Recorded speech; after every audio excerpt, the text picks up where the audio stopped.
Hello, everyone. Welcome in. Hello, hello. I'm here today with mortalparalight, and they are going to be showcasing. Everybody's gone to the Rapture today. They're going to be doing a trophy hunting showcase. Welcome on, Mortal. Thank you so much for having me. Yeah, no problem. So you wanna introduce yourself a little bit? Tell us all about you. Yeah, of course. So my name is Moral Paralight. I go by Mortal, Para, whichever one. And I'm a trophy huntress. Not only that, but I'm also a YouTube content creator. I produce videos on whether or not you should platinum a game. So platinuming means to 100% all the trophies or achievements on a console. Um, and I'm also a variety streamer. So I play everything that I'm pretty much interested in and try to trophy hunt them as much as I can. Awesome. That's so cool. I'm so happy to have you on today. It's gonna be really cool to have a trophy hunting showcase. So I saw that you were working towards a goal to be recognized as like top 1,000 That's correct. for trophy hunting. That's You want to tell us correct. a little bit about that? Yeah, of course. So, on a site called psnprofiles.com, it does show you the rankings of every person who has been registered on that site for those who play on PlayStation. So, my goal for 2022 is to actually be top 1,000 ranked in Canada, where I live, and also top 20,000 in the world. Currently, I am sitting at 953 in Canada as of just a few moments ago, and also I'm at top 21,000 in the world at the moment. So I've reached one of my goals for 2022, but still working on the other one. Awesome. Congratulations. Thank you. So shall we get started? Of course, yes. I'm very excited to get into this game. I know little to nothing about this, just that it's something that I've heard mixed reviews about. Okay. Yeah. Awesome. Now, So I have looked a little bit at the trophy list, and of course, so there's going to be some trophies that are going to be more interactive than others, and there's going to be some that are quite, as we should put it, boring. So the first one that we're going to try and get right now is at the start of the game, and we're going to try and just, get the most boring ones out of the way. sounds good. It's all over. Yes, I'm very, very happy to actually the only one left. bring to light trophy hunting because it's not something that a lot of people do know.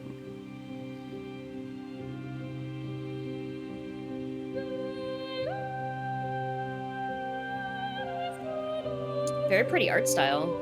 Yes, I've heard that it's one of the better cinematic games of the PlayStation 4 era.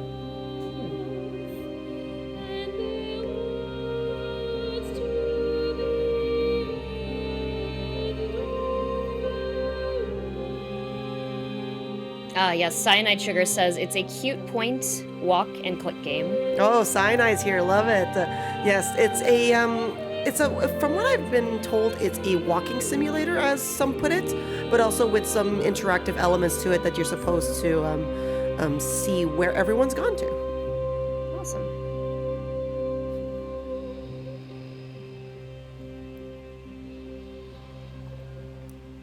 Yes, and is this one of the moments? Aha, we can actually start this.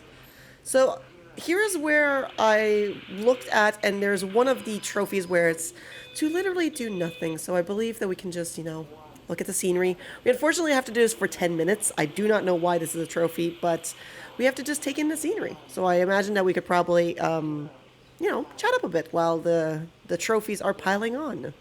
Oh yeah, definitely. I actually have to mention, yeah, I was playing through the Stanley Parable today. Have you Okay. trophy hunted in that game? I've heard that a lot of people have been trophy hunting, and the developers have put in quite a few, I wouldn't say Easter eggs, but trophies that are kind of supposedly unachievable, like unattainable, but people have twisted the rules a little bit to be able to get it. Such as, don't play the game for 10 years. Exactly. That is what I was going to mention. Yeah. Because this achievement kind of reminded me, obviously to a much smaller scale, but yes. Yeah, I've Uh, I've played I've platinumed the game way back in the past called Batman Arkham City, and they had something similar where you had to adjust the time on your console to reflect when you were going to talk to a certain character. Because I'm not sure if you're familiar with the Batman comics or the stories at all. yeah. So one of the trophies was have 12 murderous dates with Calendar Man. So you had to talk to him on every actual holiday on a calendar. So, Oh, Christmas, that's Halloween, amazing. and everything. So the game wanted you to either wait a year and play specifically on those days or change your calendar on your console to reflect the day that you were supposed to talk to him. And that's how you supposedly got the trophy for it. That's a great mechanic. So they do the same with, I believe, Stanley Parable, where you switch your date to 10 years later to be able to actually talk or, interact with the game. And Definitely, yeah. there are some games where they will make you shift either some things in your console or your time zones and everything, and it's ingenious in my mind. One of the games that I would like to bring that to would be something called Doki Doki Literature Club, Oh where gosh, that's one of my favorite games of all time. it is, and I've just recently platinumed it. Someone Oh, gifted it's me amazing. that game, and it's great because normally on the PC, it forces you to go into your files and delete the characters and delete Monica and all that. But it's funny because it makes you go into like a sort of mechanic similar to that on your console to delete characters, and it's very ingenious. I've never seen a game actually do that. Yeah, they added some really interesting stuff. I also, because I enjoyed that game a lot, and I played it on PC when it first came out. I immediately picked it up for the Switch because I was interested to see kind of how they would handle that type of thing because you don't have access to a computer, you don't have access to the file system. Of course, yes. And I thought it was super creative to create like an entire just console within the game. Really great idea. Yeah, and I feel like it's one way to even up the horror aspect or the psychological horror that you actually get to be afraid for your actual like either console or computer because the game's feeling almost like she okay cyanide. Yeah, I'm very curious about this question. Oh god, oh god. So Ask Mortal how many times she's platinum Skyrim. twice going on three. Going on 3. Is there a story behind that? Yes, there is, unfortunately, and that's why she's bringing it up.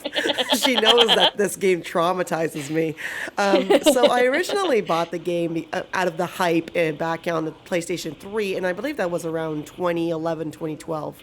I hadn't played it until way back around when we came back to Canada because my dad was in the military. So when I played it on the PlayStation 3, I was looking for the trophies and I thought I was following a guide correctly, but at the time I wasn't as much of a trophy huntress as I am now. And so I was getting trophies, and then finishing the game, I'm missing one out of like 50 of them, and I'm just looking at what I'm missing. And of course, it's because I killed the dog in one of the missions because it actually physically blocked my path from leaving the cave for 15 solid minutes. Oh my Of, cour- gosh. of course, that aggravated me, right? So I ended up having to restart a new game after like 70 plus hours of playing and getting trophies. So I'm replaying my second playthrough, going for that specific mission with the dog so that I don't kill it, and then I can get those artifacts that I need. Turns out I didn't realize I got turned into a vampire while I was going Oh towards there. no. So then all the NPCs were trying to kill me. Of course, in games, the NPCs are brought back after a certain period of time. So here I am, killing them, knowing they'll respawn. But I wait, and wait, and wait, and wait in game for 30 days, and they did not respawn. So I glitched the game somehow when doing that. So I couldn't actually get the mission that I needed to continue. So I had to restart a third playthrough. Oh my. Then I had a hard crash for it, which completely destroyed my third save. fourth playthrough later, I finally got that last trophy that I needed, and I platinumed it. But then it became a follower goal on my stream to have me re-platinum the PlayStation 4 version. And, we're all here to help, right? As Farkas would say. But now, because the PlayStation 5 version has some of the trophies already automatically pop, certain people got me tempted, aka Cyanide, to do a PlayStation 5 version, so I'm halfway through that. Well, hopefully you don't get stuck in that situation again. I hope not, but knowing my luck, I most likely will be. You know what you did, Cyanide. Temptation for mortal is like the biggest sin. That's why, temptation got me into platinuming Fall Guys, has gotten me to consider platinuming horror games, which I am quite against, and things like that. So it's very much, temptation is the killer for mortal. Yeah. How did you get into trophy hunting? Quite What by what accident made as you well. want to? Yeah, So, okay. I got my PlayStation 3 back when I was in Europe, and it was the first console to bring in, at least the first console I owned, that brought in trophy pops whenever you did an achievement or a task in a game. So I was like, okay, that's pretty neat. And then when I did my first platinum, which funny enough, it was Lego Harry Potter year 1 through 4. Yes. I thought that 100% looked really neat. Like, it's a completion aspect for me. It's almost like an OCD aspect that's like, okay, if I don't see that 100%, I kind of want to do that, right? So it just kept on going from there. And the more I played, the more I was like, I'm playing games that I enjoy, going for far more than the game requires me to do. So I'm feeling like it's adding value to a game that could somehow take just a few hours, could take a handful of hours at that point. So, for example, one of the biggest ones that I can attribute that to would be Spider-Man Miles Morales, because the game itself, if you're just going for story-wise, is 3 hours. But if you want to go for the platinum of it, it'll take you 20 to 25. So you're adding so much value to a game by going for trophies, and that really made me enjoy that aspect of doing that even more. Yeah. Yeah. What makes you like choose a game to trophy hunt? Like what makes for a good trophy hunting game for you? For me, it's one mostly that it's a single player story so that I don't have to rely on others to try and get the stuff that I need. And two, it has to have a good storyline for me. So I can just take a few examples, God of War, Uncharted, Kingdom Hearts, games of that nature, that it's just going to make it so that I'm invested in the game. And if the trophies look achievable for me, I'm going to go for them even more. So there are games that, I just play for the story and know that my skills are far lower than the platinum requires. So I don't exactly go for those trophies. But for games that I think I can go for and I really enjoy, I go for those. Awesome. So what's your favorite game that you've trophy hunted for and least favorite game, would you So say? best I would obviously say is Kingdom Hearts 2. I am an Mhm. avid Kingdom Hearts fan. I even have my Keyblade right beside me. And there we go. First trophy of the night. Yes. We got our Woo! first one, guys. The trophy hunting begins. Yes. Discovered the power of 1%. interactivity by doing nothing at all.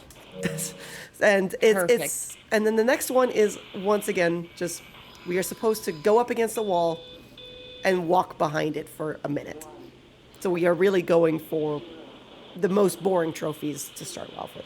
But I would say that I'm an avid Kingdom Hearts fan, so Kingdom Hearts 2 has always been my most favorite series to talk about, to interact with, to even speedrun. I've speedrun Kingdom Hearts 2 officially, and I've platinumed it. Nice. So Kingdom Hearts 2 has to be my favorite. least favorites in terms of difficulty, but also proudest, I would say, is actually Fall Guys, because it's not only the randomness of trying to go for some of the achievements, but also the grind behind it made me actually rage quite a lot. Yeah, oh yeah. Oh, there we go. There we go, another one. Yeah, with Fall Guys, I mean, you're also, I guess you're kind of relying on other people for that as well, right? Quite true, To yes. produce those situations. Yes. So we are supposed to interact with some televisions just to give an idea of what it's supposed to happen. It's very much a interact, look at map and stuff like that. But the thing with Fall Guys is that it's very much a not only luck based, because you don't know where you're going to be put in the line at the start of the game. You don't know the game itself, like the event. You don't know anything, and you're supposed to rely on other players' lack of skills, quotation mark. Yeah. We're going to keep working to try and understand it. But I was also under a time crunch because the Fall Guys launcher was being deleted when they had been bought out by Epic Games. So I had to get the platinum before the launcher was changed. Oh, okay. So yeah, that's an even added stress onto that as well. Correct, yes. Okay, so interact with the radio. Trigger. There's a light up here that I must trigger. Okay, so we did motion control before going. Okay, so apparently.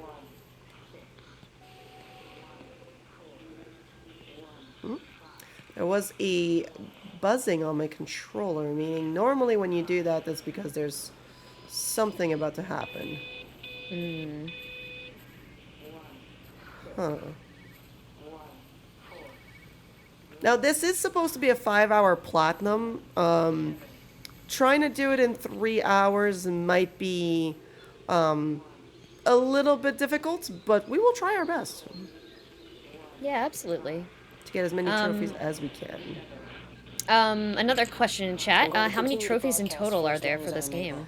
There are 19, but normally what you want to try to do is to count the number minus 1, because the platinum will automatically pop whenever you actually finish the game and finish the amount of trophies there are. I always do 18 plus 1. We're going to keep working to try and understand it. And reportedly, so You there. can use them to find what you're looking for. So every single time I go towards the gate, there's a buzzing on my controller. The answers are in the light. The answers are in the light.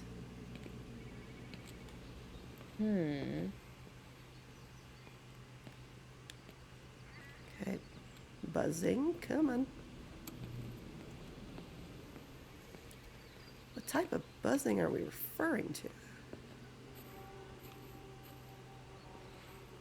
It's odd sometimes because, like, the answer isn't always clear to you.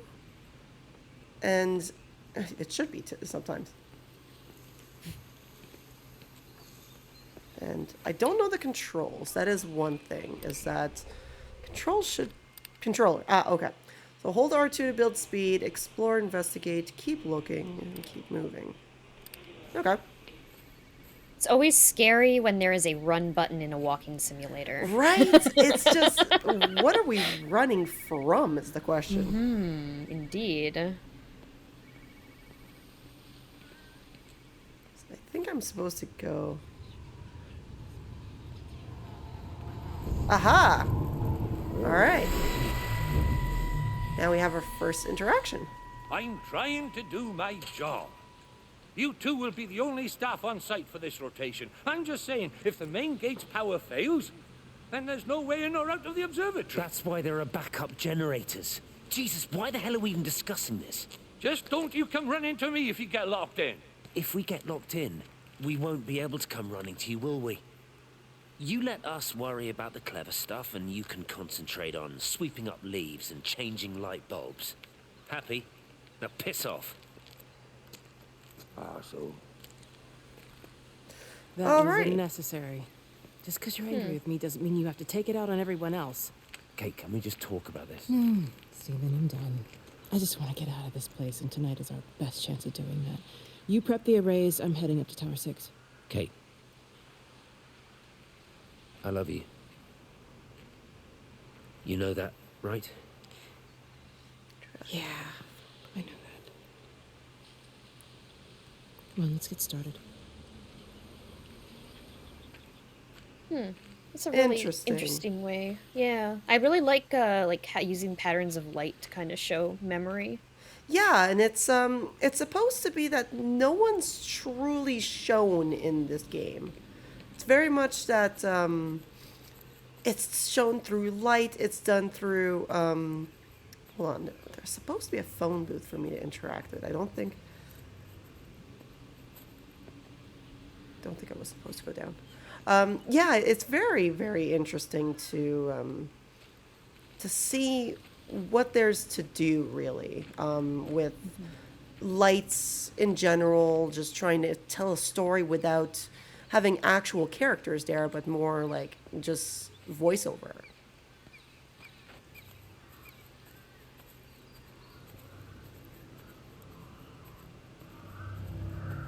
I still want to make a Kingdom Hearts joke, and I don't think it would be appropriate. I wish I knew more about Kingdom Hearts. That is one series that I have not played. Oh, it's such a beautiful series. It's more nostalgic than Yeah, than I anything, kind of really. I kind of get that impression. I'd never played a Final Fantasy game, so I never kind of got into it because I know that it's like Final Fantasy and Disney, and I figured I only knew half of that, so Oh, of course. So Yeah. it's really fun because I grew up watching, Disney movies and stuff like that. So I ended up having to just really be invested in the movie, in the games, and everything. And then when they brought in Final Fantasy characters, I hadn't played Final Fantasy 7 or 8 when I was younger. So I was getting to know all these characters, but it was more that I was going down, Tarzan, Beauty and the Beast, Hercules lane, stuff like that. yeah. It brought memories as a kid of when I was like, because my mom always got me these books, but with the cassette tapes so that you could read what you were listening to. And it was always just Disney movies, and it just brought memories of that. Yeah, that absolutely brought memories back to me because I forgot about those tapes that you could listen along to when you're reading. You heard Hercules? Yes. Hercules is a staple with the Kingdom Hearts games. It's in all 9 of them. Should I say 10, basically? Because Hercules is in all the games. It's like Awesome. funny. Even when the third one came out back in 2019, the director and producer wanted to just kind of nudge at his fans and have them kind of rage a little bit. So what he ended up doing is bringing us to the Hercules world, and not bringing up title Kingdom Hearts 3, but instead brought in 2.9, and we're just like, you have got to be kidding me! It's just you are being mean to us right now. So if Disney is very nostalgic for you, Kingdom Hearts is the best game that you can do as an adult to play and just feel that nostalgia just come back in, because you are playing the game. You are playing the movie, basically. Mm-hmm. Especially in Kingdom Hearts 3, you get to play in the Frozen movie, and they actually put in Let It Go, just for the heck of it. Just That's excellent. the characters are just inside the Let It Go music video, and in the end, they're just like, I don't know what just happened, but whoa. I'm supposed to be in here for 3 minutes. Stay inside for 3 minutes. I suppose spend time waiting for a call. That's what it is. Okay. Okay. Yeah. So you can, the beauty of the PlayStation 5 is that you can have these trackers and tell you, okay, so these are what these things are supposed to be and what you're supposed to do in the end. So it helps us a little bit get to know what trophies we're going for and what we need to do. Yeah, I love that they also show like how rare they are to get as well. Yes, and that's Super related helpful. to actually PlayStation profiles. So I'll show you for, let's take for example this one. View all the details. If you see very rare, it's 6.9% of players on PlayStation profiles got this trophy. And there are Oh, okay. millions of players actually registered under PlayStation profiles. Nice. So Are platinum? How often do you find that platinum trophies are like tied to like a final boss? there's Is that a quite thing a that few happens? times. They will always have a trophy, or nearly always, I want to say, related to completing the game, which will always be the final boss. And so there's always going to be that moment where you want to maybe try to finish getting all the collectibles and whatnot before, so that when you finish the game, you get the platinum at the same time. Unfortunately, for games like Dark Souls or multiple playthrough games, you'll have to do it multiple times for it to actually pop. Okay, yeah. I was currently doing Elden Ring today, and we were trying to get our first ending done so that we could go into our other ones. And so Yep. I have 3 trophies left plus the platinum, which means it's just all the endings. Okay, yeah, got it. Okay. Yeah, I'm trying to think. Sorry, go ahead. Oh, I was just trying to see how much time. We'll give it another minute. Okay, sure. I wasn't exactly paying attention to the start of the 3 minutes, so I don't want to try and. Yeah, me neither. I mean, even though I'm looking at a timer, literally, it's like in the corner of my screen. Yeah, like I I should have have maybe been tracking that. I have a bunch of notes right here, and it's just I put in stay inside for 3 minutes, and I was just like, maybe I should have gotten a countdown or something started.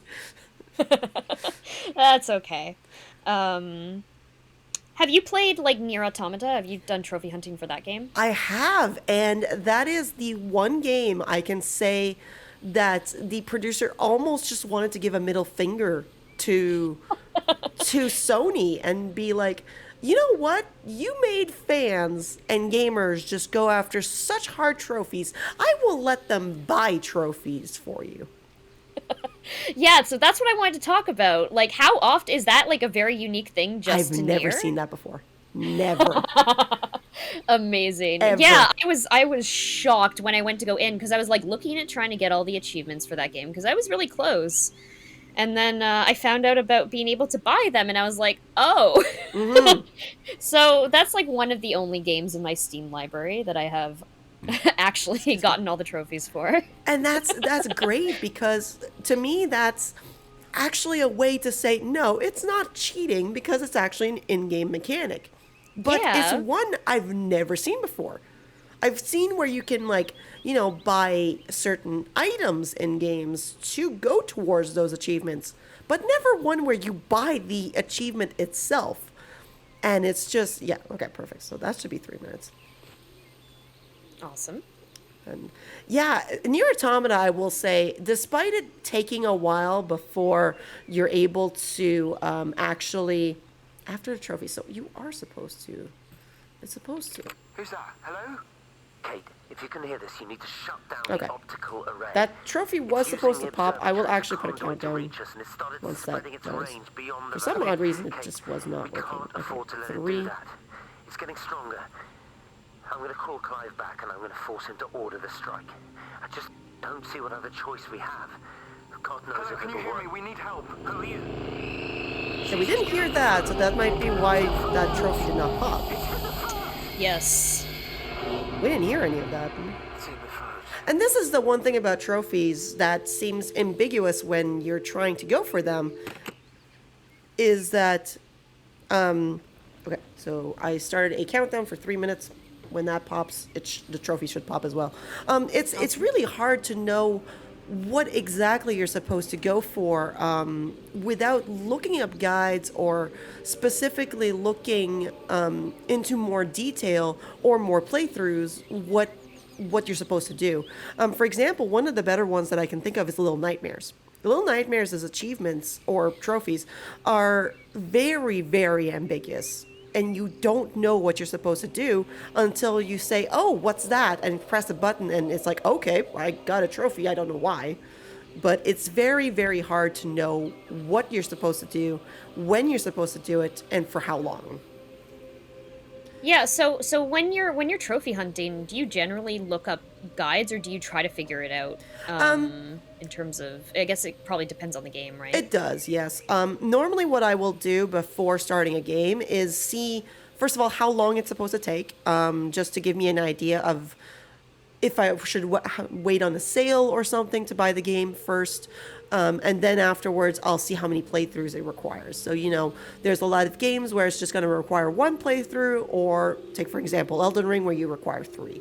My longest one, I believe, that took me to Platinum needed two playthroughs, but I messed it up and had to do three, and that was Persona 5. It was one where it's like I had to look up how many playthroughs I had to do just to be able to get all the trophies. But in terms of ones that I have to look up to know what to do, I'd say it's about maybe 50-50. It's really because the trophy title and description won't tell me what exactly I'm supposed to do unless I look it up. Yeah. Got Yeah. it. I try to go for not just one game specifically for a determined amount of time. I try to vary it up so that I don't end up getting burnt out with a certain game. So I can also be forgetful of what I'm supposed to do, hence why I sometimes go back and look up guides. Yeah, definitely. Do you strictly trophy hunt on PlayStation then, or do you ever do trophy hunting on like Steam or anything? So I have mostly been doing PlayStation games, strictly because I do think that the exclusives are better. But I do have some games on PC, such as I had done Among Us, Persona 4 Golden. I even bought Dead by Daylight again so that I could go for achievements a third time on Steam. And it's things that are interesting for me to try and look for on Steam, but I just find that the sound of the trophies popping, the actual notification, as I said, the exclusives are, very entertaining to look at. Okay, so that is 3 minutes, but Who's that? Hello? why is it You can not hear the popping Phoenix is my shut question. down the optical array. It's using the observatory as a conduit to reach us, and it's This is starting all to new spread its dialogue, rage though, so beyond the why? valley. Kate, we can't afford to let it do that. Yeah, wait, It's getting this is stronger. different from the last one, I think. I'm gonna call Clive back, and I'm gonna force him to order the strike. I just don't see what other choice we have. No, this is the same. God knows Hello, if can you it'll hear work. me? We need help. Who are you? Oh, yeah, okay, wait. Yeah, because they're gonna talk about it being in the phones or whatever. Yeah, This is odd. I don't. Someone in chat says, I think you have to close the door. Thank you, Georgie. It could be it. And that's why it's like, we think we're doing the correct thing by waiting 3 minutes, but it's not really working. Yeah. Yeah, it seems like there's quite a bit of like trial and error with these things. Like, especially as you said, even if you accidentally encounter something that might be a glitch, even and you Yeah, wouldn't exactly. know any different. Yeah. Yeah, so I heard the phone being picked up, but nothing on the other end. So I'm going to try it again, and if that doesn't end up working, we'll try to go do something else in the meantime and then come back. Sounds good. But yeah, I've had actually a few games where either trophies did not appear or appeared too early. Such as when I was doing Final Fantasy X, I got a trophy for defeating an endgame extremely hard boss while I was farming animals. It was extremely interesting for me to have that happen.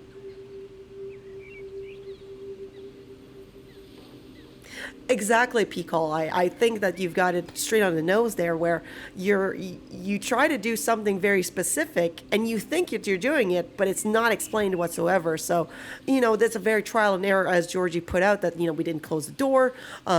We didn't hear that other click when I was trying to go for the phone. Like, none of it was actually happening. So it's hard to tell what you're doing is correct or not, I think. Is there a specific, like, website that people go to look up, like, uh, how to get trophies? Is there, like, a certain, like, hub for that? Or is it, like, just kind of Googling, like, how do I get this trophy? A lot of places, a lot of the times, I will personally either go for PlayStationTrophies.org or PlayStationProfiles.com, because not only do you see your percentage of trophies, your trophies itself, but they also have trophy guides for every specific game that you're looking for. And if there's not specifically on that site, I will go and find, like, Reddit posts on whether or not other gamers had trouble with this and stuff like that. Indie Villain says, how do you feel about games with hidden achievements? Do you hunt those as well? I do, because I can give you an example, is that on PlayStation, it actually, you can uncover the hidden achievements. So if we're gonna look for, I think Life is Strange has them. No. Yeah. So let's take, for example, Persona 4 Golden. It'll actually have a hidden trophy, but you can show it by pressing on a certain button. So you can see what the hidden trophies are without really, trying. Final Fantasy X-2 is one I shall be going after as well. I started it way back on the PlayStation 3, and thankfully the trophies cross over to the PlayStation 4, so I'll be going on that as well. And because I Platinum 10, I really want to go and keep on going for the entire series. All right, 5 seconds. Let's cross our fingers that this works. Fingers crossed.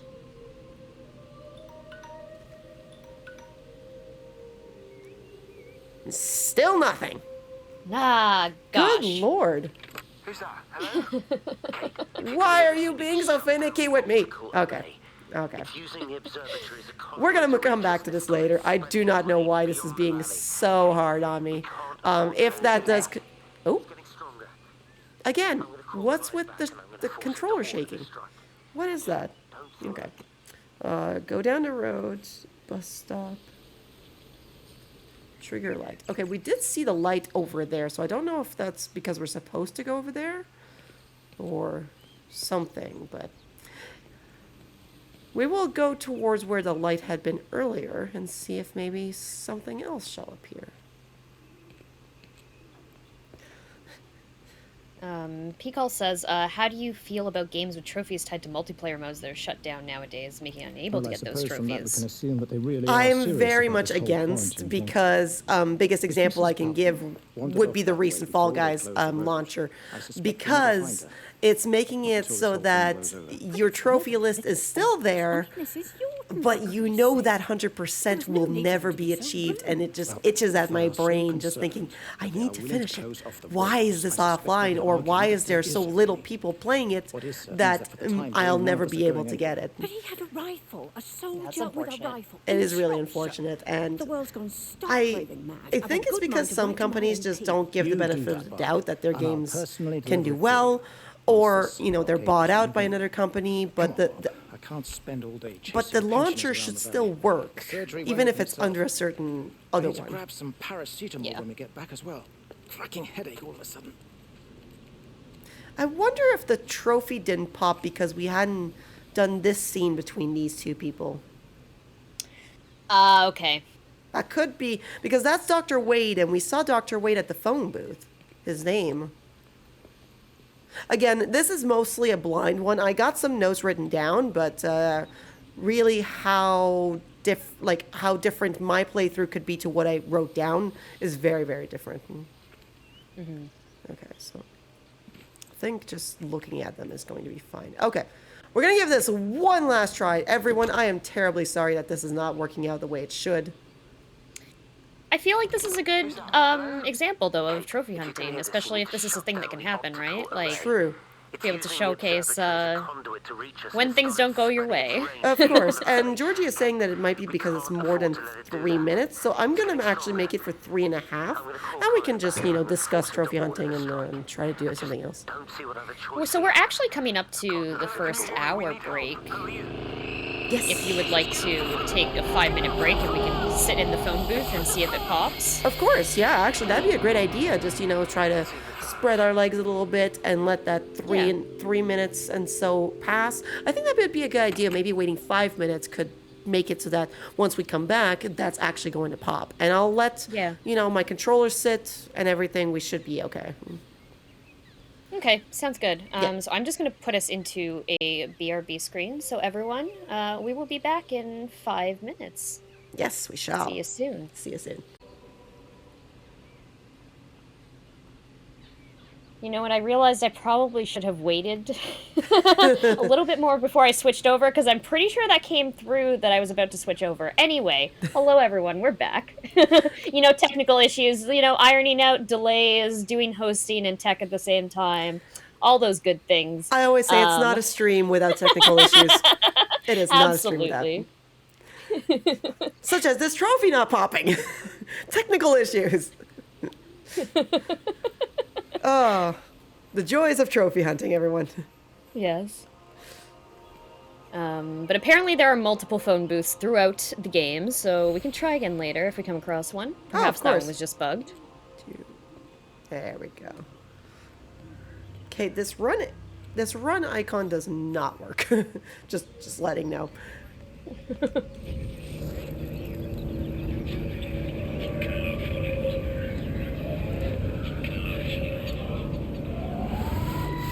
Aha! Okay, I see how it goes now. I understand the controls. Oh, do you have to tune it into place? Yeah, exactly. I was following the animation on the screen, and then it wasn't actually doing it. But then I noticed that the ball was getting smaller wherever you were tuning it. Got the number set. Don't patronize me. I'm not patronizing you. I think you are a brilliant man, Dr. Appleton. Listen. But how has your week been for yourself? Oh, it's been pretty good week. I've been busy with some Lady Arcaders stuff here, but it's good busy. I'm very happy to be doing these showcases, and it's been very rewarding. It's actually wonderful that you've been able to do this to highlight female streamers, because in all honesty, there's not many times where you can bring to light female streamers that are not shown just for their beauty or anything, that it's something unique brought to the table. Yeah, definitely. I really like just kind of one of the reasons, I find that a lot of you can women, I guess, are scared to submit things and put themselves out there, just because obviously there's the internet is the way that it is. So being able to do something like this, to be hey, I'm trying to encourage people to showcase themselves. I really like being able to do this type of thing, just to get people to be more confident to put themselves out there. Oh, of course. And I think that's an absolutely fantastic idea. We need a lot more of that. Thank you. Go to the wooden gate.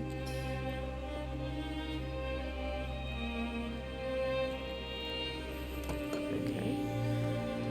And then to the gate to the garden.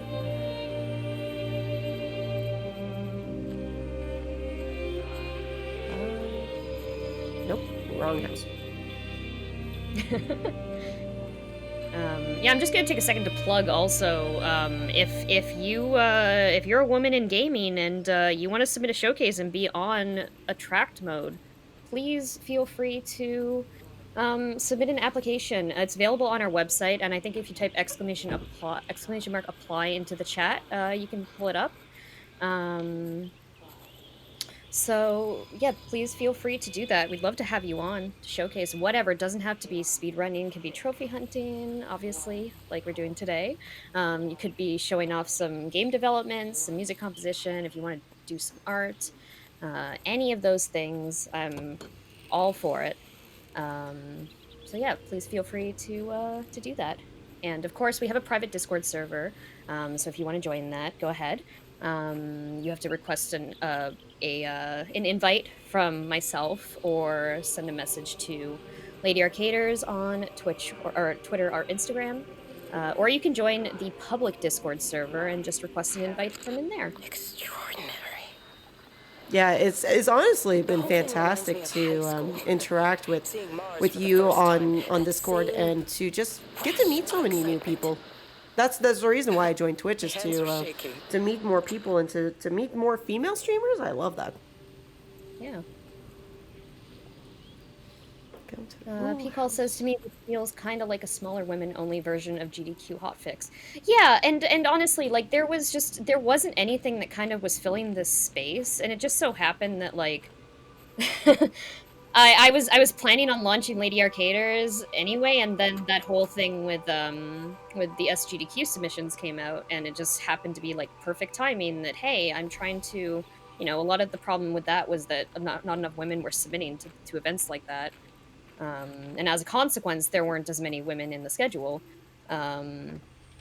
So it just kind of like worked out perfectly that I was also about to start Lady Arcaders at the same time. So it's nice to have like a weekly event or like bi-weekly event where we can just do some really awesome showcases. Oh, of course. And what's your next showcase, if you don't mind me asking? But they've closed all the roads. The next one is actually going to be a WWE 2K19 character creation and wrestling stream. Honey Bunny Kagome is showcasing her wrestling league, which is called Femme Fatality Wrestling. Oh, I love it. So she's going to put on an awesome show. I'm super excited for that. That's going to be at 2 p.m. on Sunday the 29th. Very nice, very nice. And that's absolutely fantastic. I think that it's so nice to be able to see all sorts of what word could I say? And tell me when Neil and the children are. Varieties of things that people get to show. Yeah. Because I was seeing your speed run of Village the other day, and that's awesome. Having to get someone who can do that is amazing. Yeah, it was actually super fun to commentate that game too, because I had played it on stream, and Carrie was actually like in chat, like talking to me about it and like telling me not how to die and stuff, and so it was very cool to like be able to actually like commentate her speed run of that. It was really nice. Yeah, I'm actually 2 trophies away from platinuming it, at least on one for first time on PlayStation 5, and I love Village. It's such a good game. I feel it's a very nice rendition of the movie Van Helsing with Hugh Jackman. Amazing, yeah. Like I haven't played too many. Well, I keep saying I haven't played too many Resident Evil games, and now I've played like 5 of them. Yep.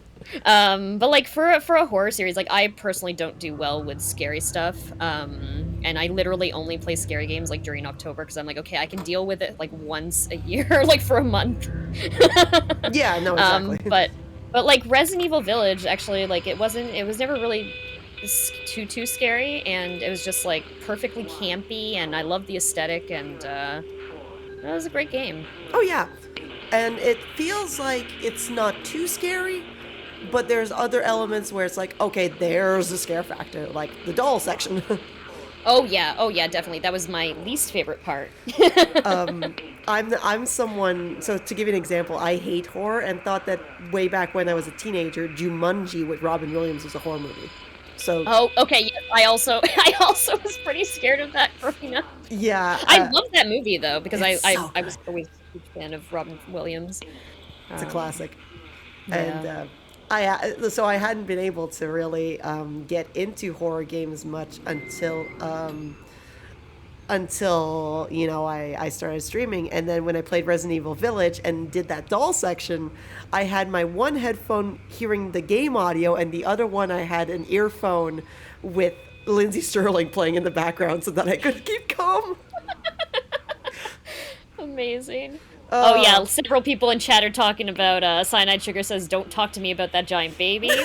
Georgie says, the doll section incident. And, Georgie Chase was says, there dolls too. Can go suck an egg. Yeah, Georgie was there when he was watching me do that section, and it was horror inducing. I was like, not a fan.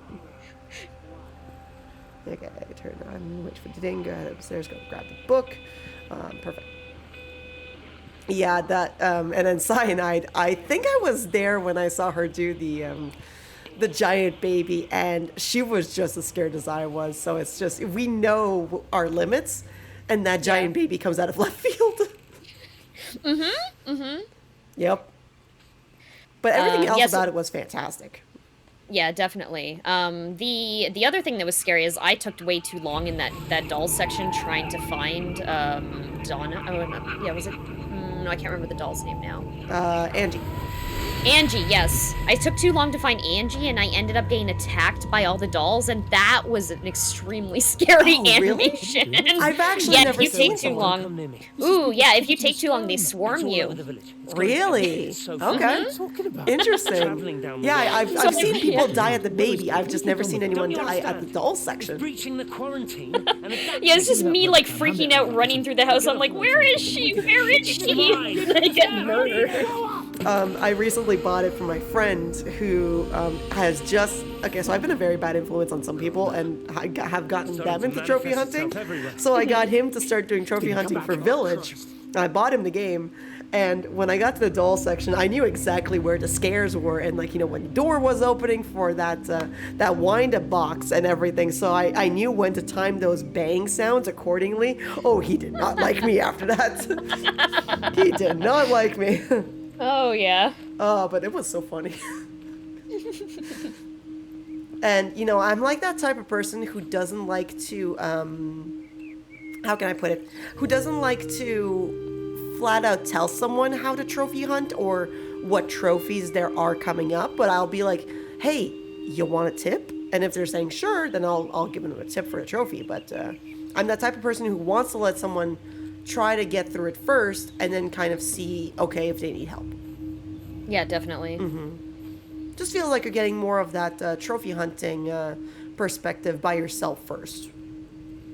Okay, interact with the Mac before inside left. Okay.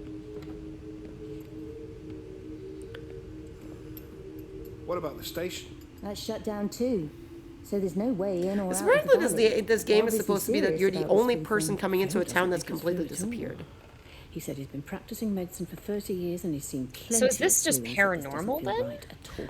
I believe so. I believe that it's supposed to be just like spirits of like people who have passed but left the town. There's not really that much to discuss. This quarantine is kind of giving me like roadblocks and everything. Have you played Oxenfree? I've heard of it. I believe that was Georgie, actually, who was trying to get me to play it, and it had been free at one point, and I missed it. I just got back from the farm. Okay, yeah. So there's something that kind of reminds me of. It's similar to this, especially with the the two-meme type thing. Well, if no one's coming in to sort this mess out, we're just gonna have to do it ourselves. Yeah. Barbara, get Oxenfree is a great game. You should check it out. It's slightly it is a little bit spooky, but it's super atmospheric and it's not too bad on jump scares or anything. It's a really good story. But to be fair, nothing can be as scary as Resident Evil 7 at the moment. I'll draw up a rota. Oh my god. I did not like Resident Evil 7. I'll head out into the valley. I have to say. Scoop up the ice no, just right now I'm going through it and people are having fun making jump scares and everything. And it's just like, nope. It's just like, where is my get out of here button? Yeah, yep. And there is a platinum on Oxenfree. Okay, so I might actually have to check it out. And, go right on the double doors and interact with the microwave. Okay, so things are going a bit smoother now. These are supposed to be more like, so whenever we're interacting with something, it'll be more for end game when, okay, you've collected everything, sort of thing. So you're kind of setting off a sequence of events or a chain of events? Of course, yeah. There's always going to be, or at least not always, maybe I'd say 75% of the time, going to be games where all you have to do is just get collectibles. And that's what we're currently going for, with the radios, with the microwaves, with the books and everything. Got it. That leads to this. Yeah. Go to the door. Okay, so I went too far. Door that leads to a cellar. Ah, right. Around the corner. Ooh. And that's one thing, Peekall, if you don't mind me saying, that I always tell people is that whether you have one trophy, whether you have one platinum, whether you have just one game, it's still the fact that you enjoy what you're doing. And that's what we're supposed to do. We're supposed to enjoy gaming. We're supposed to enjoy trophy hunting. We're supposed to do this for fun. So if you just have 21 platinums, that is fantastic still, because Howard, go and get help. you know that you're just you're doing it for fun. To help us. Please, Howard, fetch help. The light. Yeah, personal sense of achievement, which I love. Yes. I currently I'm sitting at 168 right now, and I would say that maybe a handful of them is stuff that I personally did to please others or to prove a point, such as Last of Us 2, you know, currently Resident Evil 7, like it's a goal, but everything else I've done because I personally enjoy it. So it's really, you have to enjoy what you're doing, otherwise why are you doing it? Oh, exactly. Mm-hmm. Hand out the gate. Okay. Yeah, so honestly, if you enjoy trophy hunting, keep at it. There's really a big. The second time around, Skyrim was to prove a point, not gonna lie. But the first time was because I bought the game and I was like, might as well do it. But I know where you're going with that. Thank you very much. I like to tease Cyanide because she was actually one of them that when I was trying to do Hollow Knight, and I actually ended up doing it, she was the one that was like, Hollow Knight Platinum when? Hollow Knight was actually the proudest game that I can say because I received a lot of bullying for my trophy hunting on that one. Oh, okay. So yeah, Hollow Knight is so for the trophy hunting for that one. Do you have to like 12% the game, or what does that involve? 112% involves something, but then there's an additional thing that's not included in the 112%. So 112% includes finding all the collectibles, beating all the Colosseums, which are 3 of them. You have to do 4 Pantheons beforehand, and Pantheons are just a boss rush of 10 bosses.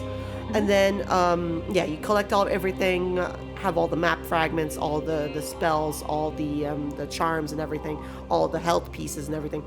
But there's an additional point that's not included in your 112% that's called Pantheon of Hollowness, which is a boss rush of 41 to 42 bosses in a row with no checkpoints. Oh gosh.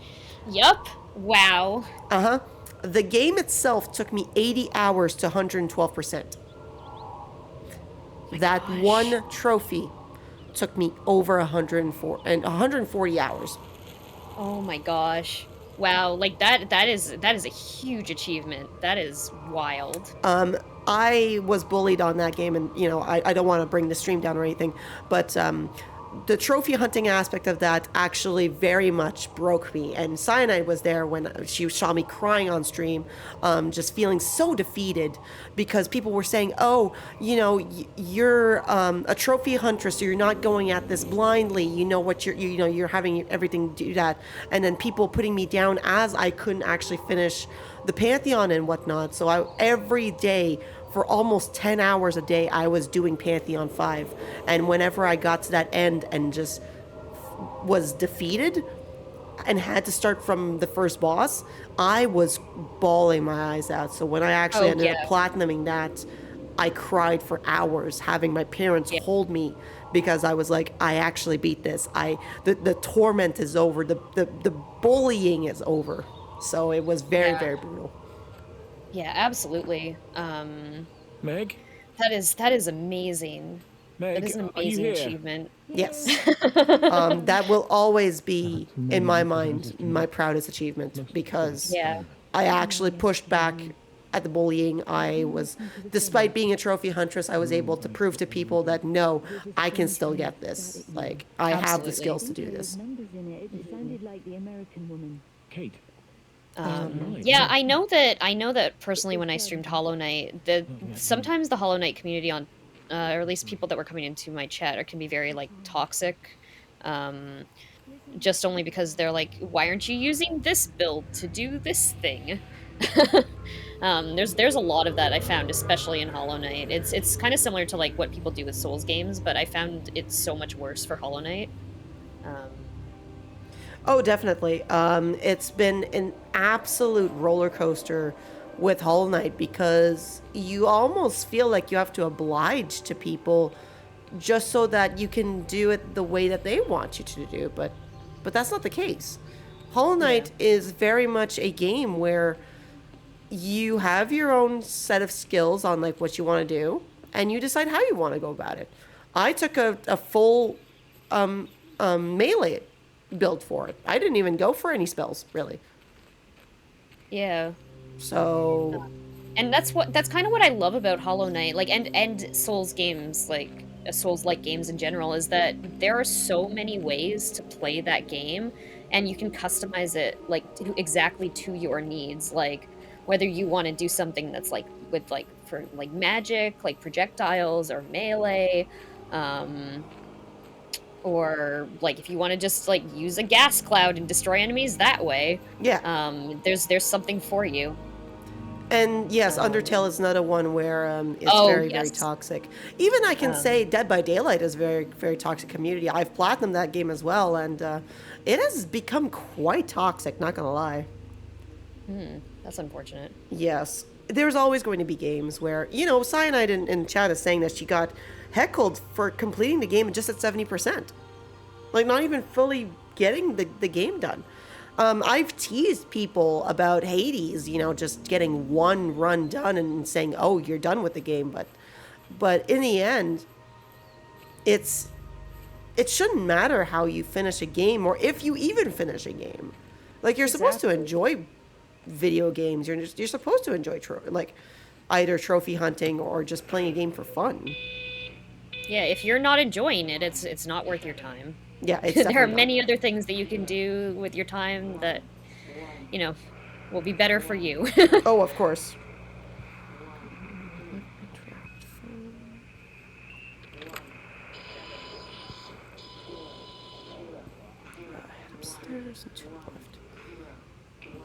Is there ever a game for yourself that you've either wanted to trophy hunt or to get all achievements on it or something?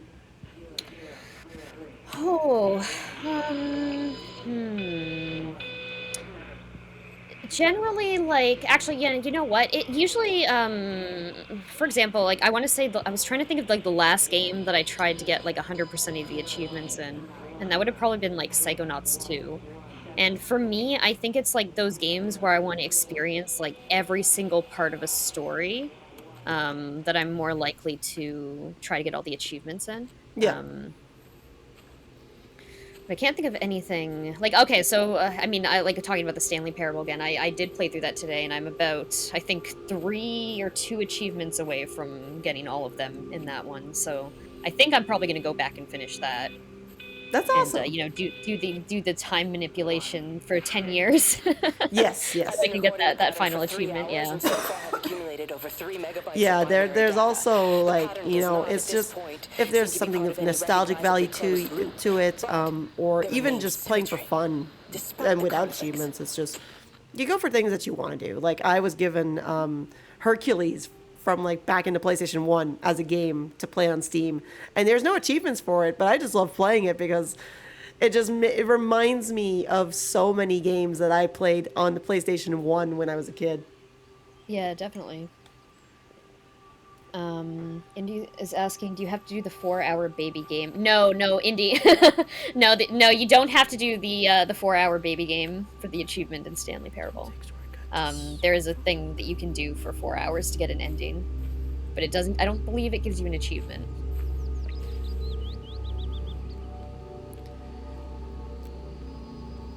Is there any for yourself that you would say that it looks interesting to play, but that you would just never see yourself playing?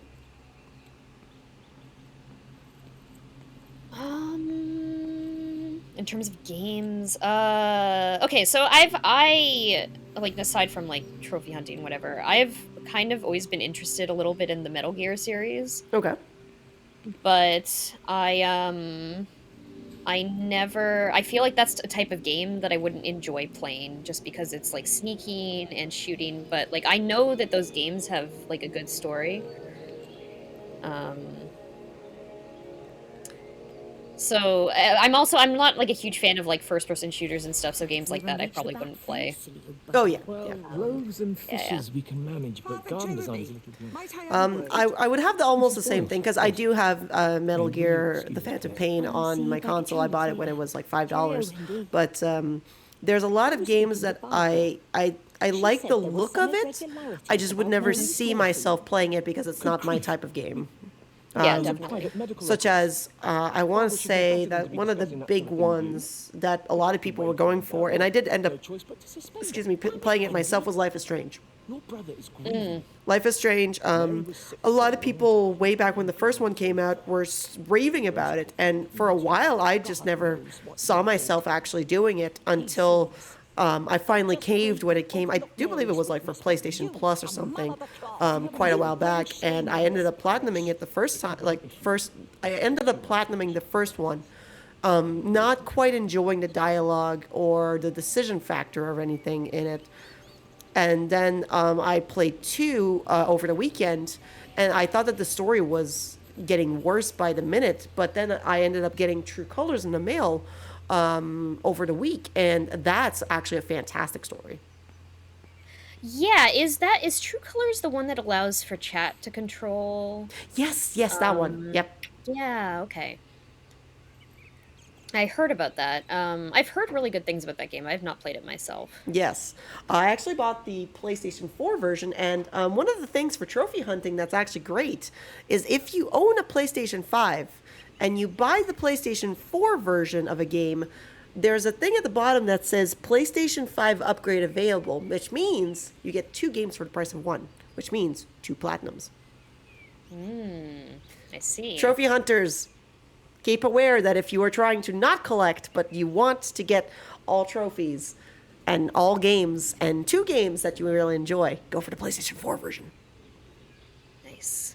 Okay, track with the church. Are there any games where the trophies carry over, or you just have to get all new trophies? A lot of games will have what's called an auto pop. That is, if you let your save go through, it'll you'll transfer your save, and then the PS5 version will automatically detect that you've done these achievements, that you've done all this progress, so the trophies will automatically pop.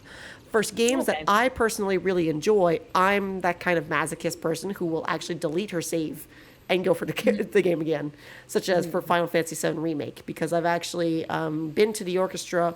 I think that the game is absolutely fantastic, and will go for that platinum a second time for a milestone for my 175th platinum. Awesome. Yeah. Yeah, Final Fantasy. So I think I'm going to end up playing Final Fantasy VII Remake as my first Final Fantasy game.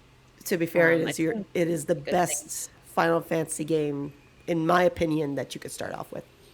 Okay, awesome. Yeah, it was honestly between that and 6. But I think I kind of want to go for. I've seen some videos from Final Fantasy VII Remake, and I think that might be the one. What do I think about the activity card things? I've never actually, since I've been owning a PS5, I've actually never touched the activities card. I've mostly done the trophy tracking one, because the beauty of having a PS5 game is that it'll tell you how many collectibles you've actually acquired out of the allotted number that you're supposed to have. So I do end up using the tracking, but the activities one I've never touched. I just think that is pretty pointless. Go to the trailer in between the brick house. Oh, okay, I see. Yeah.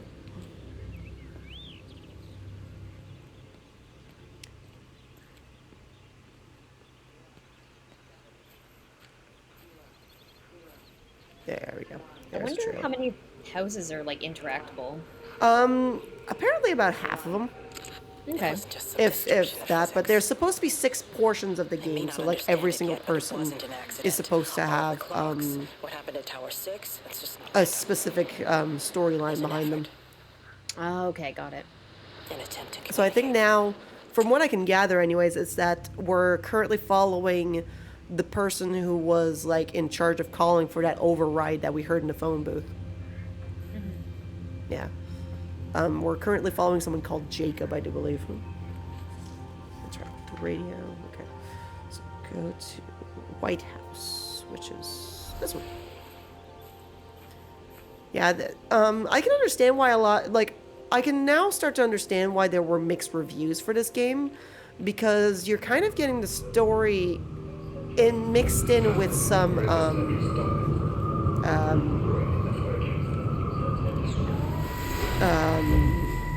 with a lot of just visuals. Away from the main road.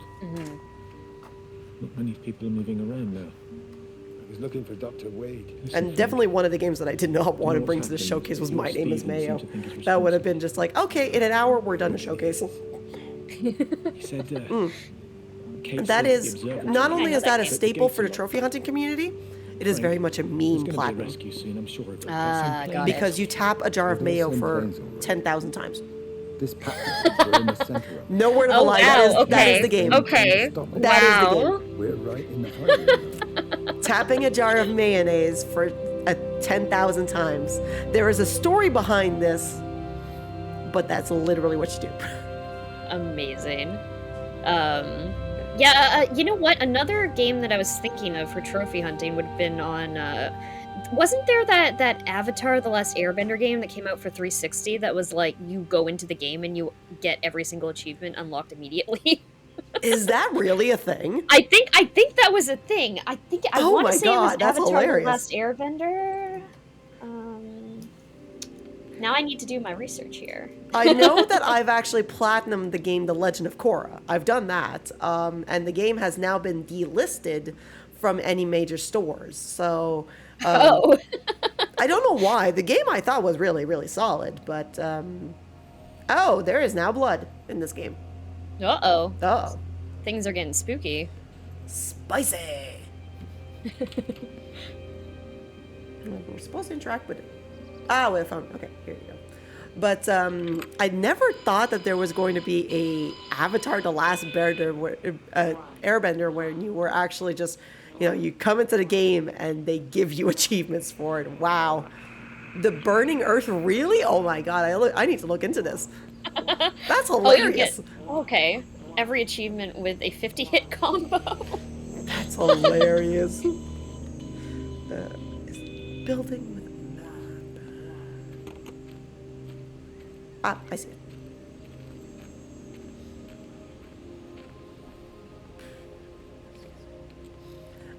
It's funny because there's sometimes that it's just like you will have those types of games where it only takes you 2 to 3 minutes, and people will go for those games to attract like more numbers on their rankings. But if you're going to really be looking for quality over quantity, I try to make it so at least my platinums take about 10 hours to do. Up? Okay. Someone's been collecting their own supplies. Oh, the Sly Coopers. I grew up on that. I love it. I platinumed Sly Cooper games 1 to 3 twice. Go and get all of it now. Yeah, why not? It's Appleton. It's that bloody I've heard good crackpot things about Stephen Sly Cooper. Appleton.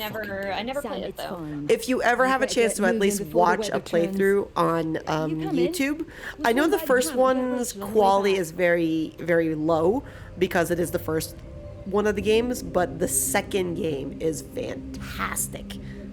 Okay, I'll have to check that out. Oh, definitely. And then there's a book here. Go to garage, head to the right, take a turn. Gives you a trophy for opening the game. Phoenix Wright did the same thing as well. Just, what is it? Undertale as well. You don't even have to fully finish the game and you can platinum the game. I didn't even think about Phoenix Wright. Yeah, of course the remakes have trophies, don't they? Yes, it does. I'm actually currently going for it, just in my spare time. Yeah. And now we'll actually be going for a trophy in this game where it's to leave and come into the doctor's office 10 times. Honestly, this game has the weirdest trophies. I've seen some weird trophies. If you ever get a chance, there's a game called Trigger Witch, which is made by an indie company, and it's absolutely fantastic. But the boss at the end has to be one of the games that has made me go, what the hell? The biggest in video game history. It's hilarious, and I love it. Calyptic Gaming is actually the one who gave it to me, and it's honestly fantastic. You have to try it at one point. Okay, I have written it down. It seems like I'm writing down a whole lot of games to check out. It's good recommendations.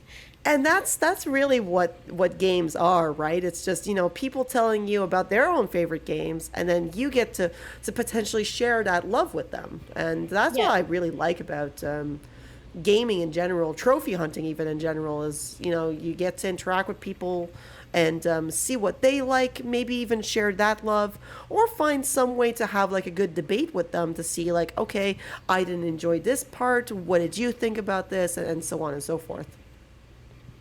Definitely. Would you say did you say that Kingdom Hearts 2 is your favorite game? Kingdom Hearts, and I'm Square Enix, hire me. Is the Kingdom Hearts hypochondriac. There we go. We popped a turd trophy there.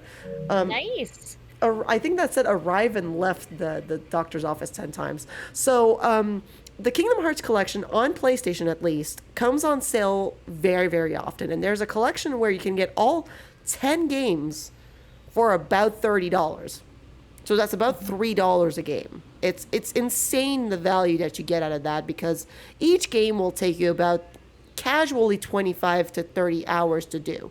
And you can get the entire 10 game collection for $30. It's 75% off. And I always recommend Kingdom Hearts to people because it's a fantastic series that's very chill. Yes, the story is very convoluted at times, but it's not something very complicated to know, because you're just going into your childhood for most of the time. Mm-hmm. Okay, so where are we? Book in the waiting room, perfect. I also wish that the Switch had achievements. Hollow Knight does. Yeah. Hollow Knight has achievements on Switch.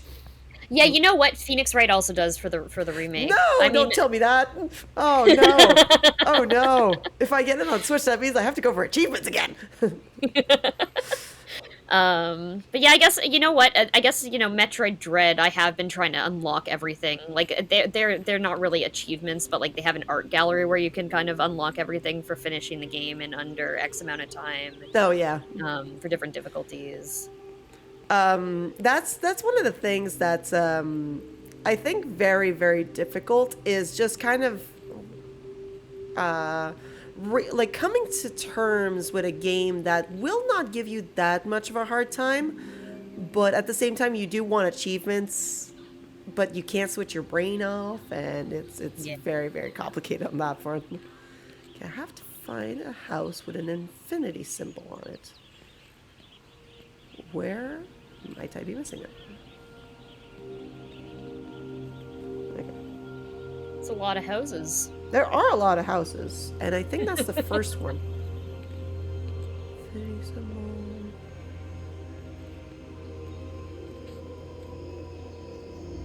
Huh, could it be that it's this one? No. Nope. Unless that's just an 8. That could actually, be. I know it's supposed to be an infinity symbol on the door, but I did check the door and it wouldn't open. But that, you know what? That's correct. Yes, Cyanide, I do own Final Fantasy VIII. I will boot it up at some point. Backlog has been quite an issue right now, but I can show you that I actually do own Final Fantasy VIII, and it's no, game, don't do that to me. No. Please let there be an autosave. Please let there be an autosave. That wasn't supposed to happen. I guess we're gonna find out. No, please let there be an autosave. I imagine there would be. That'd be silly if they didn't. It's you know honestly what? their fault at that point. Cyanide, I blame you on that one. I blame you on that one.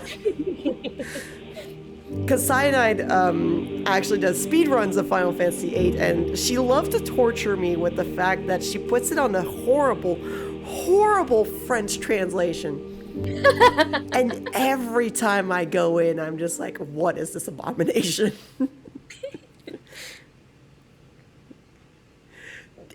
Oh. I'm gonna cry. It brought me so far back. Boy. Okay. Okay. At least we got the trophy for the doctor thing, so I don't think we have to go back and do that. Yeah, yeah. But that's hilarious, actually. Frit impossible. Yeah. Whatever your French means. I assume it's faster to play that game on French. Yes, that's why she speedruns it. You got the trophies already, though. Yeah, so I can do the one thing. But it's just, you know what? I was trying to show something, and now my plan was foiled. Foiled. But yes, I do own a lot of games. It's just the fact that some people like to tease me with them. But I do need to go and get the book inside the doctor's office, though, because that did not save. Maybe now we can try and find that door with the... Oh, there's a door in the back. Maybe that's why. You know, that's... Hold on. I'm actually curious. Oh, we can't actually see it. Funny. It's 5 minutes faster in French. Wow. It's a horrible French. Just pointing it out. Pointing it out. You know, I wonder if sometimes games just kind of like put their translations into Google Translate and kind of just see what they come up with. Mm-hmm. I see that. Oh, I know what I'm doing wrong. Hold on.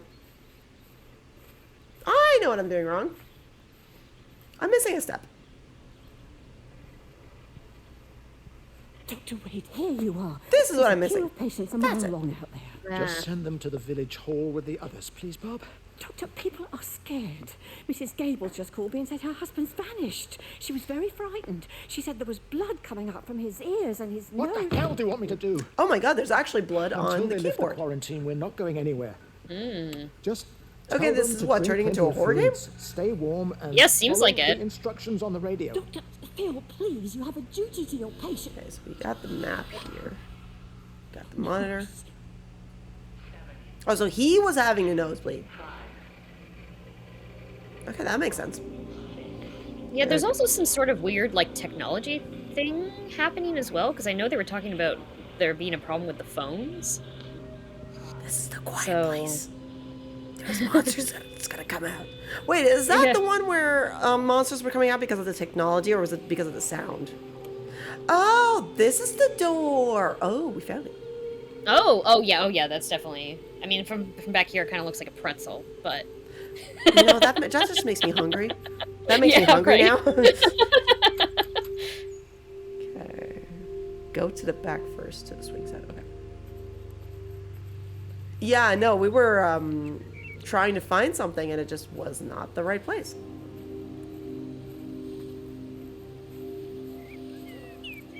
You have to make a decision, Lizzie. Especially now. I do love him, Father. I love them both. He's married. There are other people involved in this. Oh, I hardly think that anyone's in the position to claim the moral high ground, do you?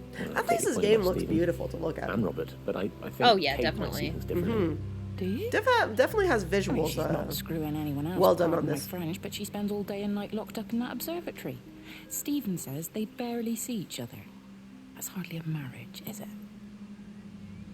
Everyone in this town seems very gossipy. Very gossipy, very contradictory because, you know, they're falling in love with married people. It's just like, what is going on here? Swing around to the left to the gate.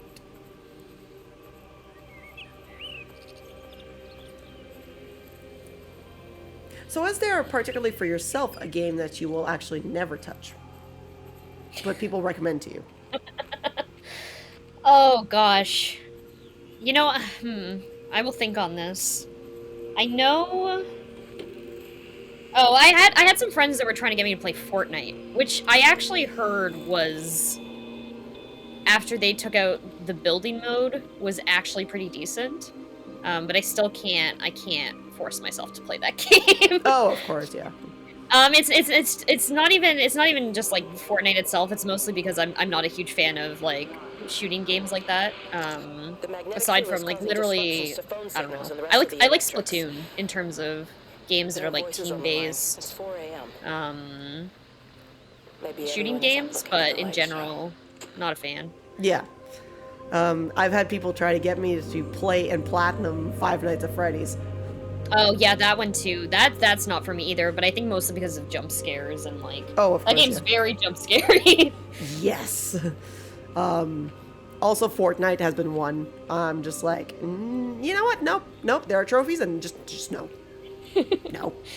I have a limit to my sanity, guys. A very big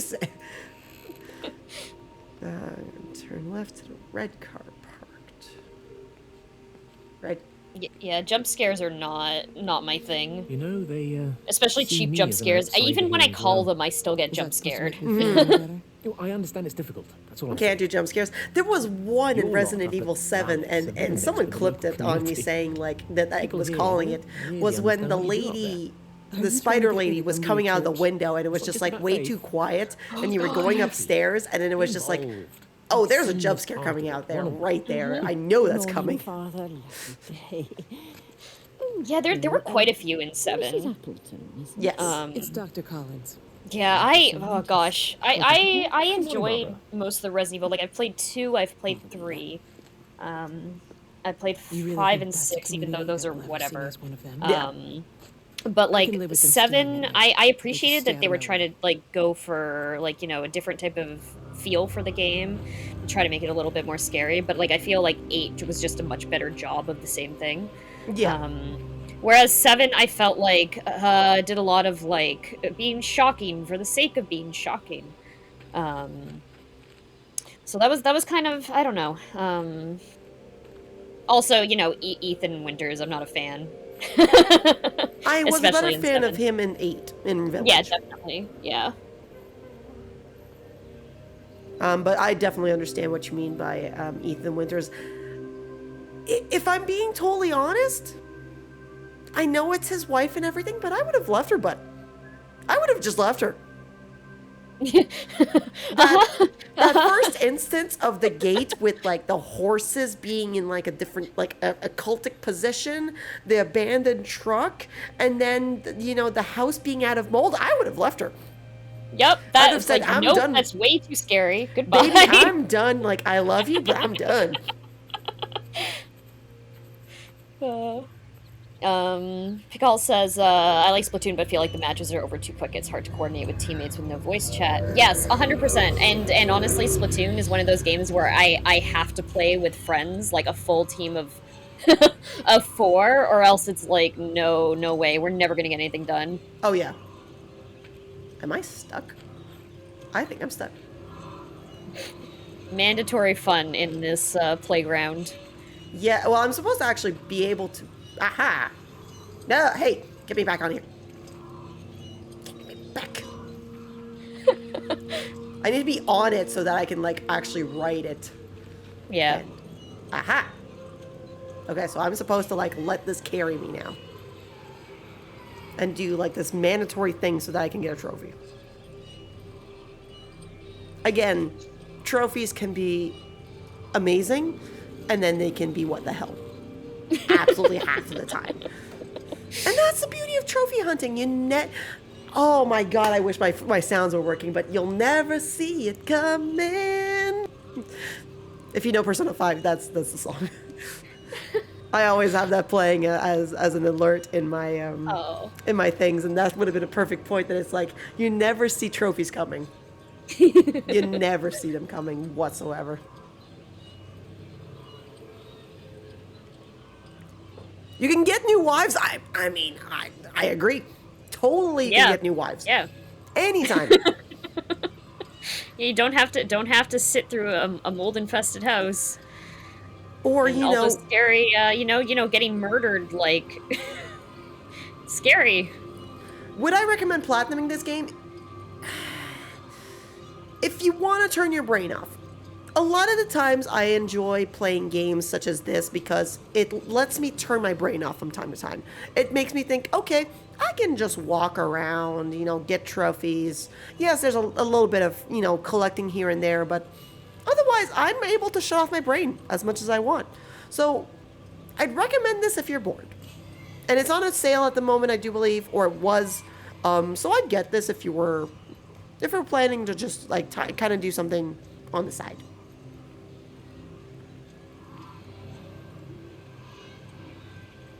Okay, so this achievement like you have to sit on the swing for like X amount of time, or this is okay. Rode the witch's hat for 2 minutes, and if it's gonna be anything like the phone, never mind. Oh, there we go. There we go. Why are you working now when the phone boot one's not working? Big questions to answer. Big questions that shall never get answers. You know what? That I end up having to do sometimes. They just like, okay, screw it. We'll just have fun. Could be a good podcast game. You know what? That's actually a very good point. You could do like a very nice podcast and just have the scenery in the back and just be like a lot of just, having fun with it. Yeah, totally. Oh. Hello, ball of light. Okay. Close area. Interact. Oh, it's a picnic table. I forgot the picnic table. Wait, picnic table. What? Into the left car. Closed area up. Oh, I forgot the pub. All right, let's go and get. How about we grab a pint? I think that'd be a nice thing. I think that'd be a nice idea. What do you think? Yeah, totally. I'd go for a pint. What you in the mood for? I'm buying.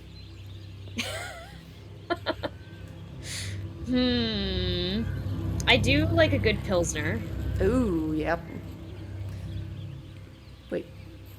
Hold on. If I'm going to be buying, I need to know where the freaking bar is. Oh, alcohol! Yeah, nothing here really looks like a bar, does it? Nope, I think I found it, though. Oh. Seems to be a sign. Normally, I think this is located around somewhere in, like, UK or something.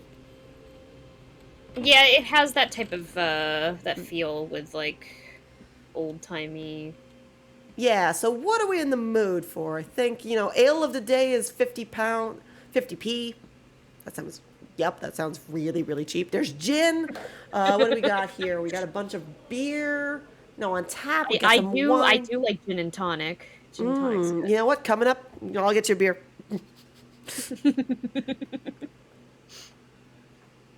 So apparently this is part 1 of 2 of a trophy. So we're going to go for 3 minutes apparently. And I'm going to put a timer here.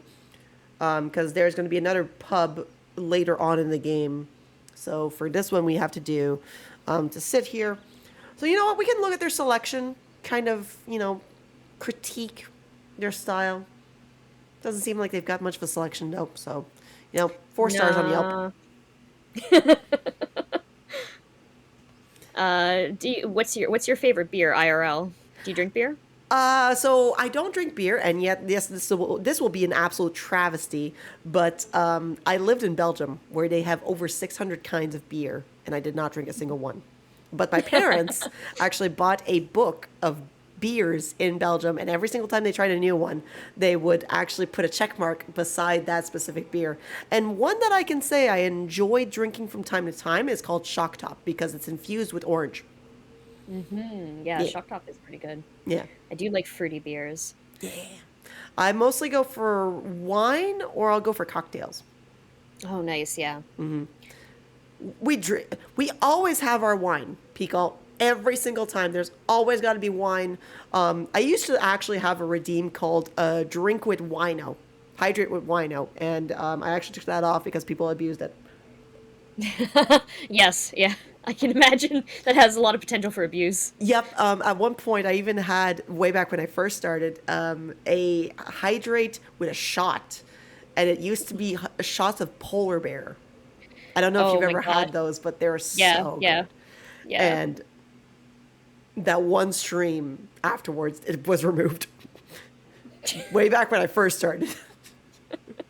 Trophy hunting that game was really rough at that point. Yeah, oh god, I can imagine. Yeah, but we always love to have a little cup of wine on stream whenever I'm trophy hunting, because it's just like, it feels like it adds to the atmosphere. It's just like I'm chatting with people, I'm getting trophies, I'm just enjoying the aspect of it even more.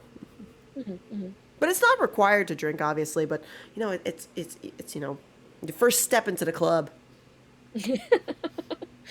So after, we're actually coming up on another hour here, so after we pop this achievement, we should probably take a 5-minute break. Yeah. We won't actually pop it here. We'll be popping it later on in the game, but it is to set up for the next one. Okay, perfect. Yeah. I assume you got a timer set? Yes, 24 more seconds. Awesome. Yeah. And then afterwards, I'll probably go for another little cup of wine, and we can continue on, because we're actually making a lot better headway in the game than we were originally doing with that horrible phone booth situation. That darned phone booth. I don't know what was going on with that one. I really do not. I think I had maybe a glitch trophy there. Yeah, possible. But it happens. We just, move on to the next one, and if I have to do a second playthrough because of it, then so be it. So yeah. That actually relates to that question that Peacock asks up there, that have you ever had trophies glitch and you had to restart the entire game from a new save to get another attempt at it? Skyrim. Yep, Skyrim. I was just thinking, yep. Yep, but I've also had that a few times happen where, so Detroit Become Human was one where I actually had a glitch on me for one of the Connor trophies, and then I had to do 2 other playthroughs for that one. Then, not a glitch, but specific things happened that I didn't realize, so I had to do an entire playthrough, and that's Demon's Souls Remake. I didn't realize that I had killed one of the NPCs needed for a quest at the beginning of the game, so I had to do a 4th playthrough out of it just to do that one quest. Oh, wow. And that was my last trophy as well, so it's just sometimes you'll have trophies glitch, or you'll have realized that you did something way earlier that affected your game, and then you didn't look at the trophies beforehand. So it's you really have to be specific sometimes trophy hunting, but I think it's all a learning curve that, as you play and as you get more trophies, you end up getting better as a trophy hunter and know what you need to do for next time. Yeah, totally. But yeah, we can definitely go on a 5-minute break if you'd like, because I would definitely love to get a new Did I mess with World Tendency for 4 playthroughs, unfortunately? I ended up platinuming that recently, I think about 2 weeks ago, the Demon's Souls remake. And it took me 4 playthroughs to mess with World Tendency, to get all the trophies, to deal with a lot of the bosses, and the quest for that last ring to have pure black world character tendency was one of the things that made me enjoy the game less, actually, there, Indy. Yeah, I can imagine. That seems like it's very finicky to deal with. Oh, definitely. It's one I can understand, and that's why I like to look at games not just as a trophy hunting whole, but where it's come from. Because obviously Demon's Souls Remake is a remake of the original game, right? So when it comes to looking at the game, I want to judge it on where it came from. So I understand that it's the first of its style. It's, Miyazaki's first game into the Soulsborne franchise, and there are a lot of things that he improved on later on. But as a first game, that world tendency aspect is my least favorite, making it the least favorite from Soft Platinum I have, and I have 4 of them. Okay. Yeah. See, I really liked Demon's Souls, but I can't imagine having to deal with the all the fine details of having to get the world tendency to get all the trophies. It's it absolutely sounds rough. Okay, let's be fair. There's not a lot of them that require world tendency trophies. There's maybe, I want to say, about 4 or 5. But that big one for getting all the rings requires one specific one where you have to be in pure black and kill all the NPCs required, which means saving them, which means being at pure black, which means that you cannot be in human form. And the fact that you had to go back to the Nexus once you were in human form after beating a boss to die in the Nexus to get your souls back, it was unnecessary. It was unnecessary, and I think just added a little bit to my frustration of the entire experience. Because my first FromSoft Platinum was actually Bloodborne. And I enjoyed that apart from the Chalice Dungeons. Then Dark Souls 3 came in. I loved that one. That's still my favorite Soulsborne game to date. But then came Dark Souls Remastered, and I can understand that that's the second game that ever released from software. And then Demon Souls Remake. It was getting lower and lower and lower. And I'm like, when is that bar going to come back up with just a little bit? And then Elden Ring came out. Yeah, so I actually, for me, Dark Souls 3 is probably my least, well, no, Dark Souls 2 is probably my least favorite. Fair. But 3, I personally, Bloodborne's my absolute favorite. I would go Bloodborne, then probably Dark Souls, or Bloodborne, Demon Souls, Dark Souls, and then Dark Souls 3. But there's something about Bloodborne that I just love, like, the aesthetic of, and I think that's why that game gets me so much. It's chef's kiss. Yeah. Great game. It's fantastic. Except the Chalice Dungeons. Oh, yeah. I refuse to do the Chalice Dungeons. So, one thing I regret about my trophy hunting experience with Bloodborne is that it was my first, Soulsborne game to Platinum. I didn't know how enjoyable the game would be and how the series would be, actually. So, I ended up what we call save scumming. And that's to do all the 3 playthroughs of Bloodborne into one. I ended up saving my game before fighting Gurman, and just whenever I would get an ending, I would reload my save and be able to get all 3 of them done. Now, having experienced that and having helped other people get the platinum for Bloodborne, I actually regret my decision doing that.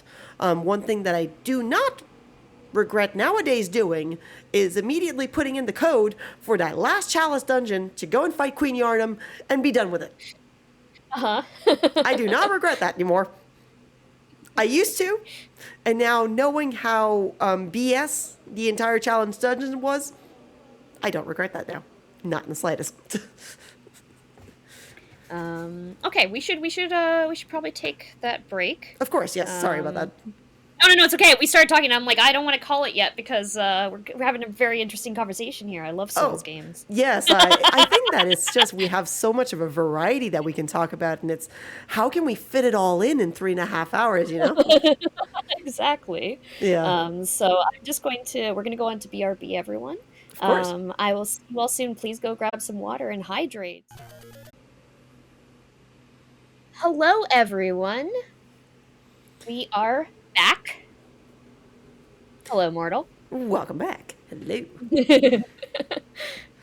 So we had our drink, we had our fill, and now we're gonna just continue on with the story, I think.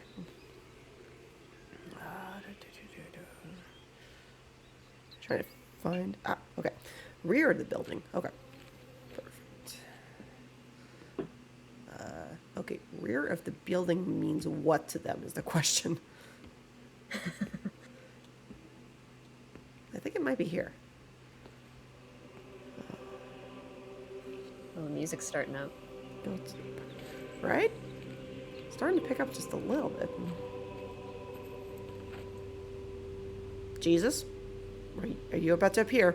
Yeah, I know. It was really godly music. It was like orchestra, almost. Yeah. Like choir thing. It was like, what? Let's all silent look at the map. Okay, perfect. Go to the light. So there's a light that's supposed to appear, or aha. Okay. Well, speak of the devil. Ask and ye shall receive.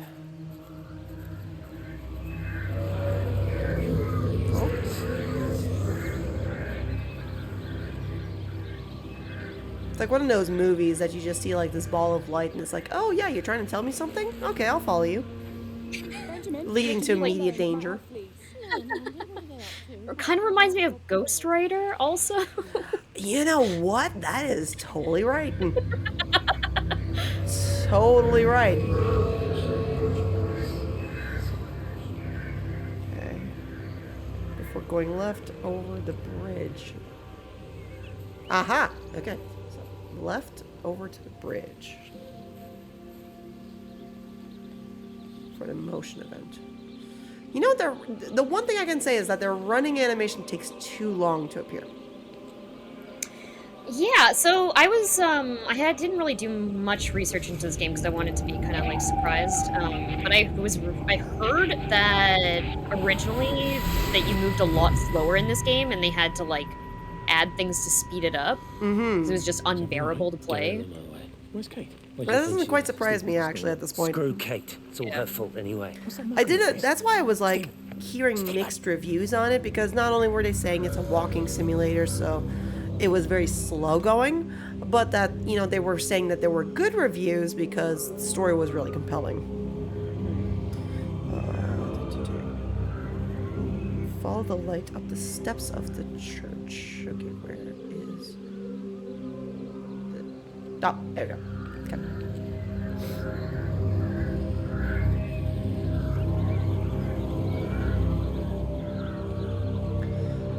And that was like, I was very happy when I got it on the sale, because I was thinking, okay, I can finally see what people are talking about, all the reviews and stuff for it, so I was very happy to pick it up.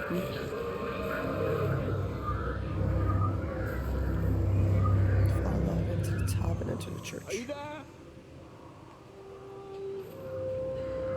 Can you hear me? Are you out there, you bastard? Okay. So we are getting that orchestral music here. Yeah, and pretty we're much, going right? towards the church. You got them all.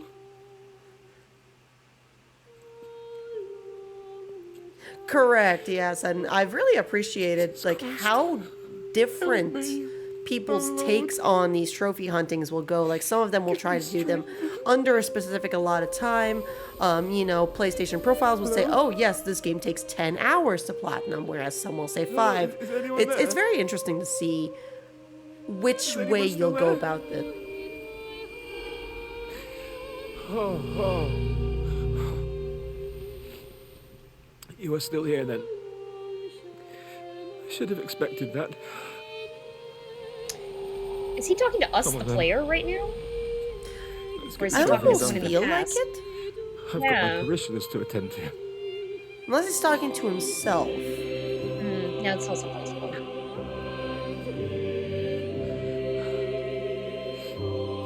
That's one thing that freaked me out when I played Doki Doki, is when at the end Monica started talking to the actual player and taking your information and everything. I was just like, what is happening right now?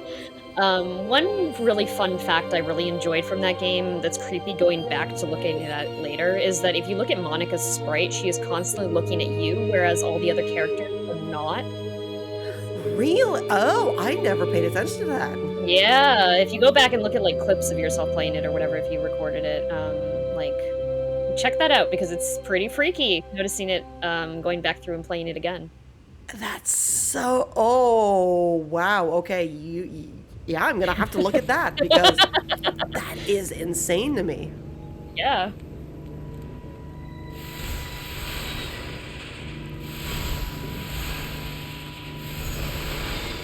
Something spooky gonna happen here? I don't know. I'm keeping the controller like at a position, and They're lying. had me do that a few Gone out times. through all the earth. And their words to the end of the world. Oh, that's because we're finishing the first part of the story. In them. Yeah, there's 6 parts of it. So now I think we're finishing the first Have section. you set a tabernacle for the sun?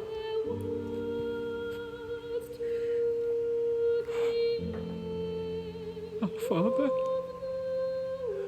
who art in heaven, hallowed be thy name.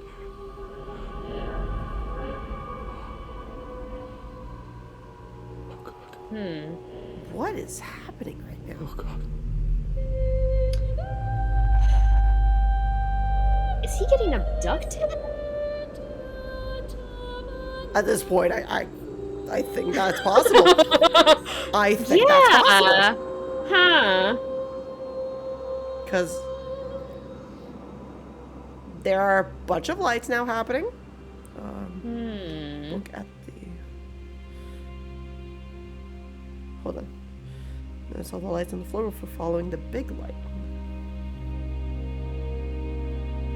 Oh yeah, there's lights on the ground. What the heck? We're going towards the light. Are we sure that's what we want to do? Oh, it's gotten spooky out here. Oh. Kind of pretty though too. Yeah. The music is definitely giving that atmosphere.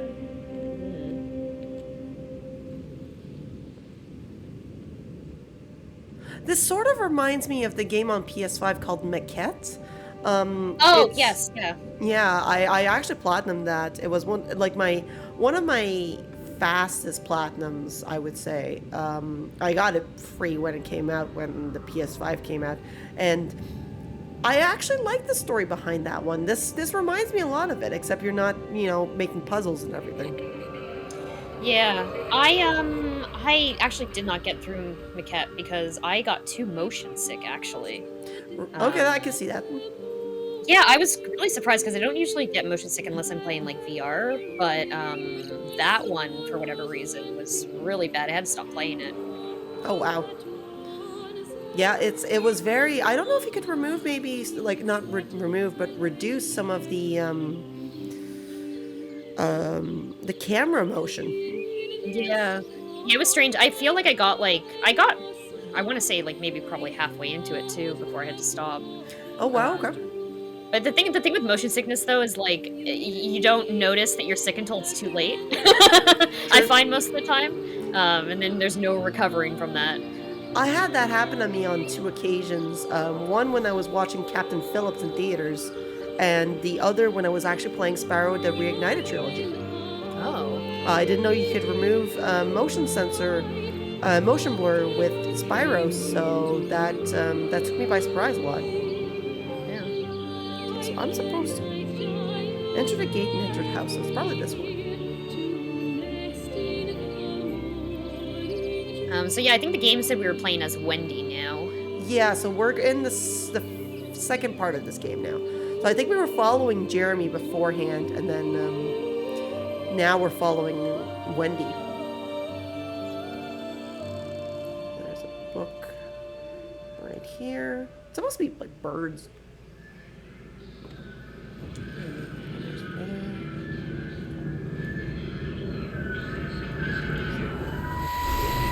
Motion. You do look ever so drawn this morning. That bloody dog kept me awake. And there was that thing in the sky. The radio says it was an electrical storm, but I don't know. Oh yeah, this is totally aliens. This morning, Totally. It's gotta I found be. some dead birds. What do we say? Like M. Night Shyamalan's Aliens? I wonder if it might have had something to do with the atmospheric That doors conditions. affect them? Why, Stephen will probably Maybe. know. I'll give him Possibly. a call in a bit. Wendy, I've popped around because Or, we've had the some happening where it's incidents all with about some the of leaves. more elderly It's all about the residents. plants. Mrs. Bout has, well, Then we vanished, have, for want of a better Mark word. Wahlberg saying, Wandered off, "What? no doubt. I think I'd best No. check and see you're all right. The council are talking about a flu epidemic. Yes, well, I'm not sure it's flu as such, but no headaches, nosebleeds, no joint pains, or Couch is nice. digestive Yeah, it looks very issues. comfy. Dr. Comfy Wade couch. came as fit Can as we a sit fiddle. on it? Go and find some real sick Can we people have to can look we have a after. cup of tea? And Oh, if we you see can. that son Okay, I'll of have a mine, cup tell of him that tea, his please. mother's looking for him. Waiter, bring me water. Bring me a cup of tea. No? Okay. Okay, I had my fun. I don't know if you've ever heard that Shania Twain song, but Waiter, Bring Me Water is a good one. I don't think I have. I feel like I need to it's a listen great now. Shania Twain song. Then again, I actually saw her live when she came to our city a few years ago, and it was so funny because we were I want to say about maybe 10 feet away from her. We were really close. And at one point, she started singing You're Still the One. And it's actually my parents' wedding song. So I was Oh. watching them. And at one point, they had their hands, together. They were swinging back and forth, singing along. And I was just like, you guys are too cute. Too cute. That's adorable. Yeah. But Waiter Bring Me Water is actually a really good song from her. Kaching is also another good one. I'm writing these both down. Kaching just reminds me so much of my family, spending habits and whatnot. And go to the light in the distance. Okay. Exit the house, but do we exit the same way we came, or is it?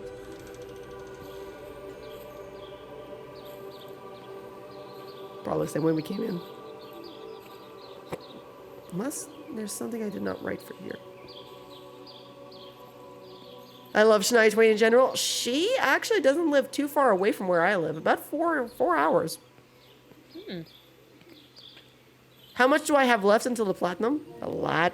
15 trophies. I want to say maybe another 3 hours of playing.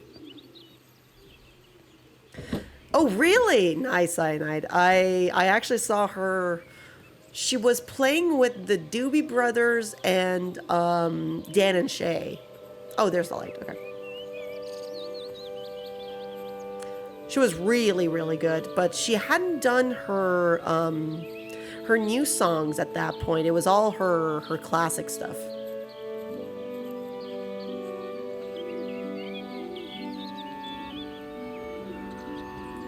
Dan and Shay is really good. I actually love their song with Lindsey Sterling.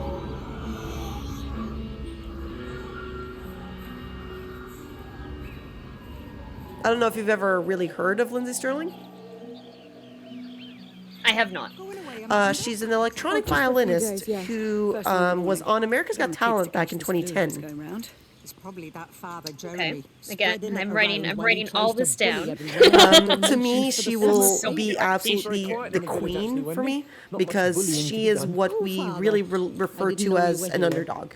She was told in 2010 when she auditioned that she sounded like rats being strangled, that she needed to be alongside a band to be successful, and that she would never sell out a theater. And up to now, she has like over 10 million subscribers on YouTube. She's got sold out shows, has been accompanied with John Legend, so many big artists, and absolutely an underdog story. That's awesome. Yeah. Yeah, I'm gonna have to check her out. I look to my birds, Father. She's absolutely amazing, top tier. I actually was supposed to see her live as a VIP way back in 2020, and then unfortunately COVID happened, so I unfortunately had to get a refund for my ticket. But I will be a VIP. I actually cosplayed as one of her characters, and she acknowledged it. So I was actually that was a trophy that I earned on my side. That was an achievement I earned. Awesome. Yeah. You get real life achievements as well, not just in game. Yeah, absolutely. Celebrate all your achievements. Of course. Go to the event outside the house and enter the gate. Enter the tree house. Okay, so tree house. Yeah, amazing violinist. Agreed there, Kagome, as well. And please say Kagome is in relation to Inuyasha, because I will absolutely adore you if that is the case. Every computer in the observatory has Inuyasha is my favorite anime of all time. I've not seen that one. Very good anime from back in 2002. It didn't last very long. It was about 165, 167 episodes, but it's very, very well done. The animation was well done for its time. Humor was on point, and you never felt like it was very stale after a while. Mm-hmm. There's a book on the bench. Cliptic Gaming says, I can't get into anime at all. Really? Cliptic, okay. I think a lot of it is also, like, nostalgia for me. Like, I grew up watching, like, Samurai Pizza Cats and, like, Dragon Ball, and then, like, later, like, Sailor Moon and Dragon Ball Z and stuff. Fighting evil by the moonlight. I don't know why that suddenly popped into my head. Nostalgia. Sailor Moon might be my favorite anime. It's either that, actually. I really like Full Metal Alchemist Brotherhood. I think that they're both pretty up there for me. Yes, good point.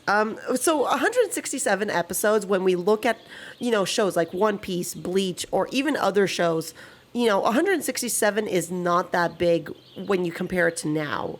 So it went on for a few years, but I could say that everyone's take on long animes now lasts about 400 episodes. And Kagome, you are my favorite human being.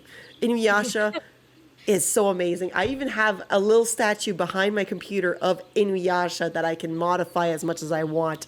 And it's amazing. I had a professor in college that was a big Sailor Moon fan. Yo, nice. Love it.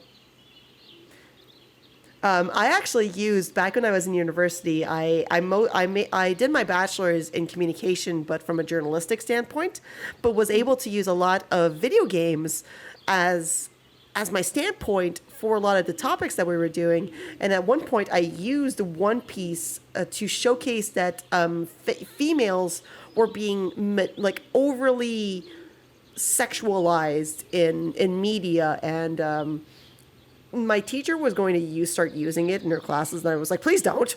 Please don't. Yeah. And just like at one point, I was also doing a project in university, and I used Deadpool's movie marketing compared to Star Wars Force Awakens. And my teacher was like, oh, that's a great idea. I'll start using that. I'm like, do you know what Deadpool means? Do you know what that implies? And I'm just like, please don't. Yeah. Like, I'll give you ideas and everything. Just please don't use them, because if you don't know what the subject matter is, you may not want to. Yeah. I'm going to go back on the road. There's a car on the right. Oh, yeah, the phone on. Okay.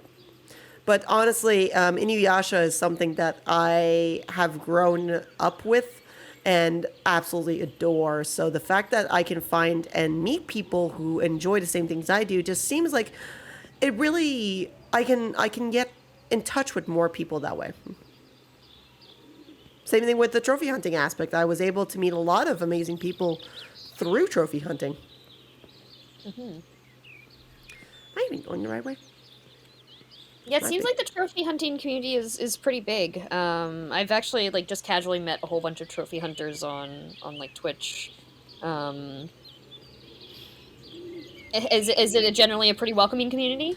Very so, yes, because there's a lot of variety behind trophy hunting, because you'll have people who will go for numbers and to try and really get the rankings out there. But there will be some that's like, oh, I trophy hunt on the side when I have time, and I trophy hunt stuff that I really enjoy more than anything.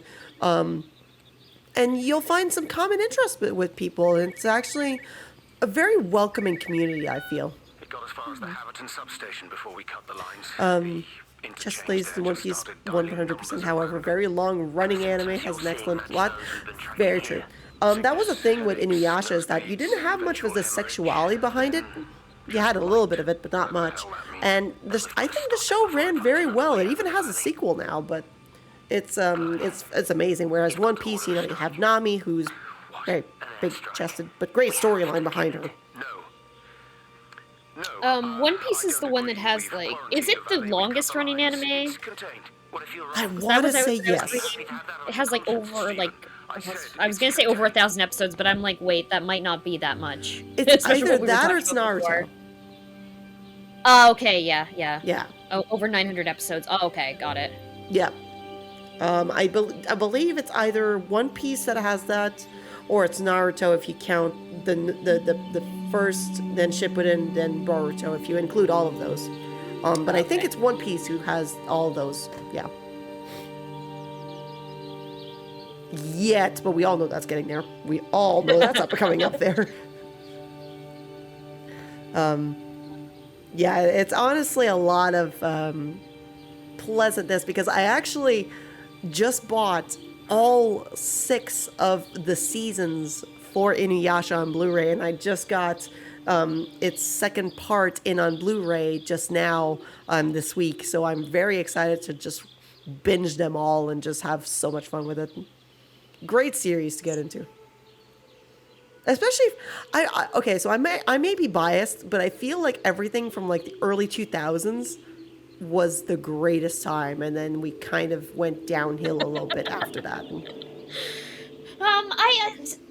Honestly, I've seen a lot of really interesting, like, animes since then.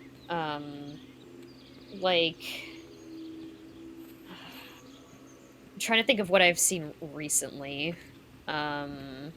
Like, I'm actually, like, super into, like, My Hero Academia, which is something that I didn't think I would be into, and then I started watching and I'm like, oh no, I'm hooked. Yep. It's just like that one series that it's just like you start watching it and then you're just like, damn, I'm sucked in now. It's like, okay, let's invest like 100 hours into this. Yeah. Oh, you know what? Another one that I saw recently that I really enjoyed was Mob Psycho 100. Yeah. That one's really good, and it's getting another season soon, I believe. Ooh, nice. Second movie with Kaguya is absolutely amazing. Kagome. Third one with the sword, and you know the what's the name of it? But with the fact that Inuyasha and Sesshomaru have to bond together in order to be able to vanquish the third sword, the one that his father used. Oh my God, so good. Sango, oh my God, Sango and Kilala, so good.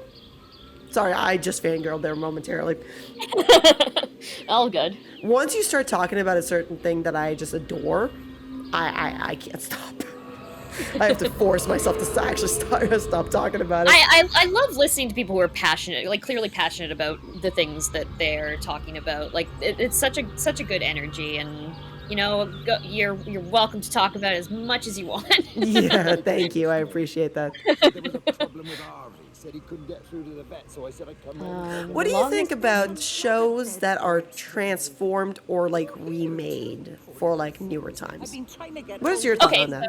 So yeah, actually one good example is like Sailor Moon, for example, which recently got remade as Sailor Moon Crystal. Yep. And I have mixed thoughts on it. Like, a lot of Crystal is more based on the manga, and so you get a lot of, I guess, interesting storylines that are more aligned with like the creator's original intentions, whereas like you're comparing it to the anime from the 90s, which is all like monster of the week type things, and like I enjoy that about it, but like which is fine, but then like they went ahead and they just released a movie instead for like what would have been like the 4th season, and it happened to be like my favorite season, and to have that condensed into a movie was kind of heartbreaking. Yeah. So I don't know. I in some ways it's interesting. Again, like Full Metal Alchemist as well, like having Brotherhood being made so soon after Full Metal Alchemist, the original one, came out. But like, again, Brotherhood is one of those ones where they went back, and once the author finished the manga, they went back and remade the show, and so Brotherhood ends up being Moving here was a stupid idea, and I told you, I think the better version of it. Okay. So yeah, I have very, very mixed feelings on it. So like in some cases, yeah, it's cool, but in other cases, I'm like, maybe we should have left it. Yeah. Have you seen the Full Metal Alchemist live remake? Yeah.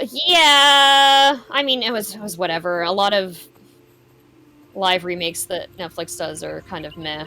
Yeah, true. Death Note. I actually have not seen Death Note. I've heard that was awful. I did. I also okay, I might get hate for this, but I actually kind of enjoyed the Cowboy Bebop remake that Netflix did that got canceled. A lot of people didn't enjoy that one. Yeah, so it's weird because like it's not like, I think that show does best when it's not trying to emulate something that happened in the original like series, because like honestly you can't compared to like some of the storylines in Cowboy Bebop. Still sweet on you, Elizabeth. Because you just can't reproduce that kind of glory and awe and atmosphere, I think, in live action. Oh, definitely. And that's the thing, like, that's a lot of the concerns that I have for the One Piece Netflix show that they want to do. I'm just afraid that they'll, you know, sort of take away from the source material to be able to do their own thing, you know? Yeah, definitely. But then you also have stuff like, oh my god, like, let's talk about bad video game things. Like, you got the Halo series, for example, that just I heard aired. that was bad. I heard that was bad. Oh, it was extremely bad, and I'm not even, like, a person who plays Halo. I have, like, a general knowledge of it, and even I knew it was bad. Just the fact that they, like, didn't use they just used the characters, basically, and stuck them into new storylines that weren't particularly interesting whatsoever. I feel bad for people who like that series. Yeah. Okay, the Shrek musical one, though, made me laugh. There was actually pretty funny. I'm going to admit that. The one, for example, like, I don't know if it's relatable, but I used to love the show called Charmed way back in the day when it came out in like 1998. Okay. Me too. I used to watch that with my mom. That was like our show that we would watch, like that and Gilmore Girls. Yeah. And now, what is your opinion on the new one that they made? I didn't see it because I was too scared. I am assuming it's not good. It's so bad. It's so bad.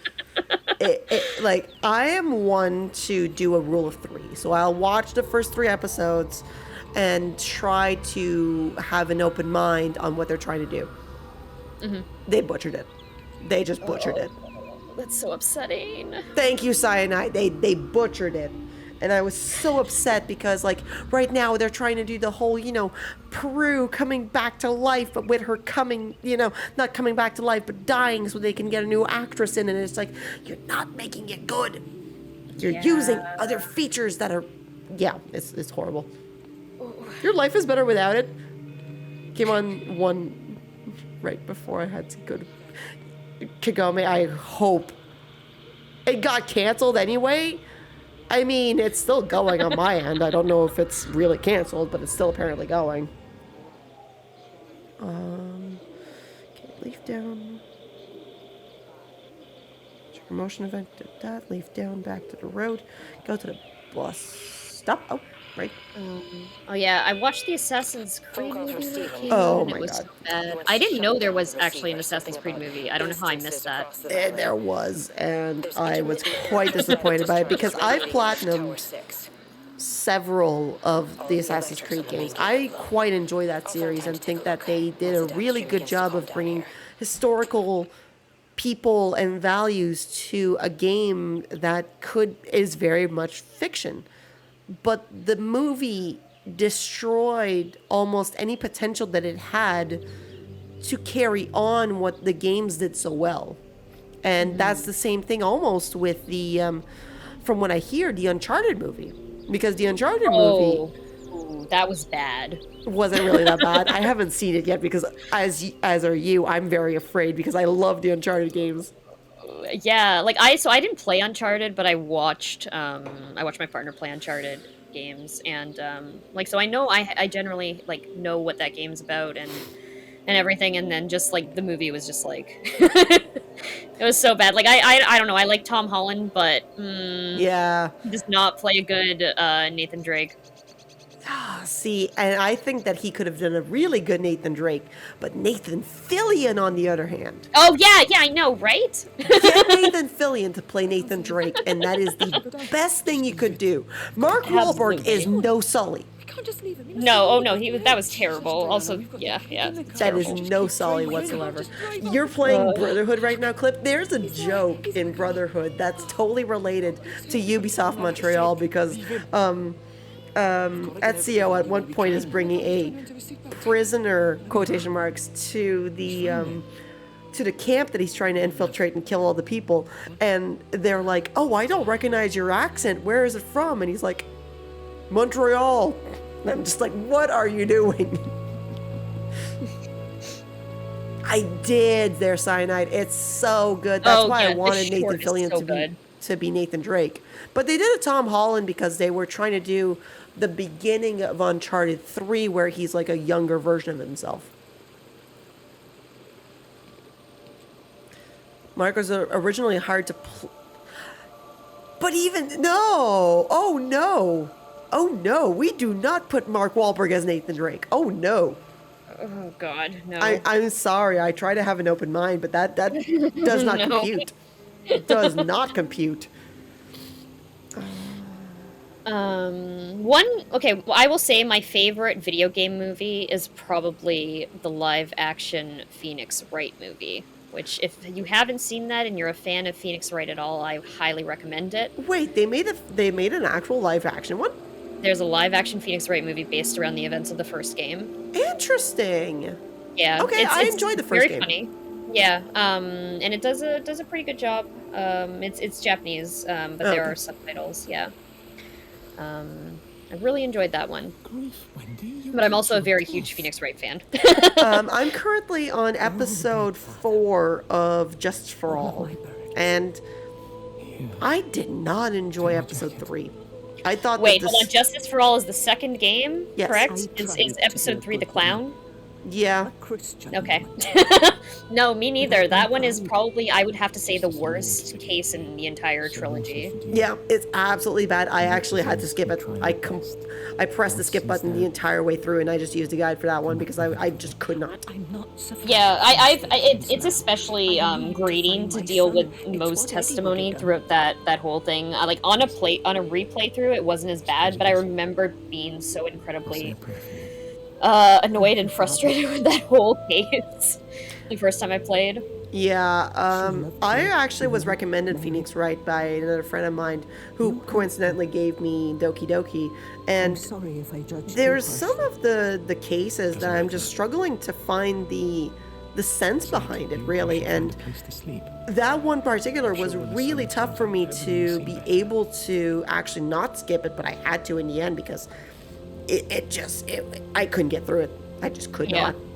Honestly, there's not much that matters for that case for the rest of the series. Apart from the end. But yeah, I honestly like the second game is probably the weakest out of them all, and then the trilogy, like the end, the final case to close out the trilogy is just like one of my favorite moments that I've had in gaming. Oh, that's something awesome. about everything like kind of closing up together. But then again, I also played this game like when it came out, so it's been a little bit since I've played through it fully again. But I'm very excited. Very fond memory. I'm excited to platinum that game because there is a platinum for the trilogy one that's on PlayStation, and I'm excited to include it because I'm not much of one to play what's called bedtime story games, but I'm very open-minded to trying multiple games. Yeah. Okay, so now for a trophy, we're supposed to to interact with all the numbers on the train. Oh, interesting. I don't know why, but I do it for a trophy. You know, it's like, you know that saying, we do it for the lols or we do it for the memes? Yeah. Well, we do it for the trophies. Do it for the trophies. Casual Slim Jim says, does the player character ever get invited to the Rapture, or did everyone get invited to it except for them and they're crashing it? What's happened? Stephen, thank God. You know, I think we're still trying to figure that out. No, Would you kindly ask that again? Does, to be fair, he's trolling, but does the player character ever get invited to the Rapture, or did everyone get invited to it except for them and they're crashing it? Well, the thing is that I don't know if you understood the meme that I was trying to do with that. Did you understand what I was trying to do? Oh no, it went over my head. Have you ever played BioShock by any chance? I have no. I actually was talking about this earlier, but I got like maybe 10 minutes into BioShock, and I was like, this is not for me. So the funny thing is that everyone goes to the Rapture in BioShock, and one of the big twists behind it is when one of the characters says, "Would you kindly?" So I was trying to say, "Would you kindly repeat that question because then that went to the BioShock series, and I was like, oh, is that a direct tie to, the Rapture in BioShock? Great. Yeah, thank you, Spoons, for being embarrassed for me. Appreciate it. I've platinumed all BioShock games, and I thoroughly enjoy the stories. And when I heard everybody's gone to the Rapture, to be fair, my first thought was, are we having like a spin-off of BioShock here for some reason? I always really enjoyed like the aesthetics of that game, but me playing that game is I think like the time when I tried to play it, I hadn't really played many scary games, and that game, like the scariness of me not being able to control my character well enough, just kind of turned me off of it. To be fair, I had to play that while I was playing in the day. Like, I had to play it while it was full daylight out, there was plenty of light and everything out. I lost my shoe, sir. It can get pretty scary. It can. There's arches on Very the much so. green. They're taking my shoe, sir. Howard Latham, you open the door this Map. instant, Okay, so there's a map I lost my shoes. Trigger events. Oh, map. Now get up. Get up. I lost my shoes. What on earth Do you know what the Rapture is? Howard? Stevens. You told me to in this game or in BioShock? Where is he? Because in this game, I want to say heaven. Concentrate. But that's my biggest understanding of the Rapture. Unless it's hell. Yeah. So I'd stay. I think it's supposed to be. See, that's why I was kind of like, is it aliens or is it just like divine intervention? Divine intervention might work actually in this case. Yeah. What on earth he thinks he's doing? Oh, when you run into a Big Daddy, oh my God, I almost wet my pants. Congrats on those platinums. Thank you there, Kagami. I actually, I had a hard time with the hard mode and, not using a Vita save or something to be able to do the game, but I was able to do it with careful, sliding around, sort of knowing where to aim, and headshots were quite a good thing. So I persevere with my platinums. I'm what I call myself a masochist. That's basically it. The Rapture is an event that takes all the true believers to heaven before Jesus returns and fights Satan on earth for 7 years. That's actually really interesting. That's oddly specific. Yeah, oddly specific. Like, what the hell? That's very specific, but I like that concept, though. That's really cool. So I have to go back down the way I was, and there's another railing. But thank you, Cliptic. I appreciate that. I really like it when I can get more insight to games that I'm not familiar with, or like stuff that I just wouldn't consider. And that's why one of the things that I love about Twitch is that you can chat with people, and they'll give you other perspectives on games that you never thought would be there. Oh, definitely. I especially I feel that a lot in Souls games. Obviously, I don't like backseating and whatever, but every once in a while, when I finish a section, someone will be like, "Hey, would you like to know specifically what the lore is?" Because Souls games are very cryptic with what's going on. So it's always interesting to get those kind of perspectives from people who might know a little bit more about it. Oh, definitely. Same thing that's happening right now when I'm currently playing through Elden Ring with a friend. It's that we're having so many people have different opinions on how to go about doing the game and everything, and I find that it's very interesting that there's so many different approaches to things, and then you get other people's insight on games that you'd never really think about. Definitely, and no spoilers or anything here with Elden Ring, but that game is so large and expansive that you can literally do whatever you want in a similar way to Breath of the Wild is. Yeah. Oh, definitely. I think that when they basically marketed Elden Ring was Breath of the Wild meet Dark Souls in a sense. I'm trying to figure out. I got a little house inside. Okay, life preserver. Follow the fence all the way around to the right. Okay. Map. Shropshire. I imagine that's somewhere in the UK. More than likely.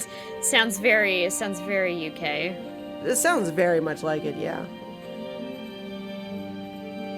I got to the Snake Lord. I saw that! I'm so proud of you there, Cyanide. I'm so proud of you. You got to Rykard.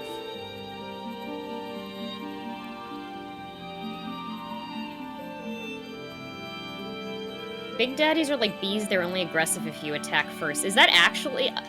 I just automatically, like, I think I might have, like, run into one, like, once when I played, and I was just like... That's very accurate. That was enough for me to be like, nope. It's very accurate. You come across them and you're just like, Big Daddy, you know, we can talk about this. Like, I'm very sorry. You know, do you want some candy? Sort of thing. And then you're just kind of like running around trying with your head cut off. Okay, hold on. Before bridge, go to the right, go to track. Okay, so we got to the bench. On the road, there's a house with an open garage. Where is the 6th number? Is my big question.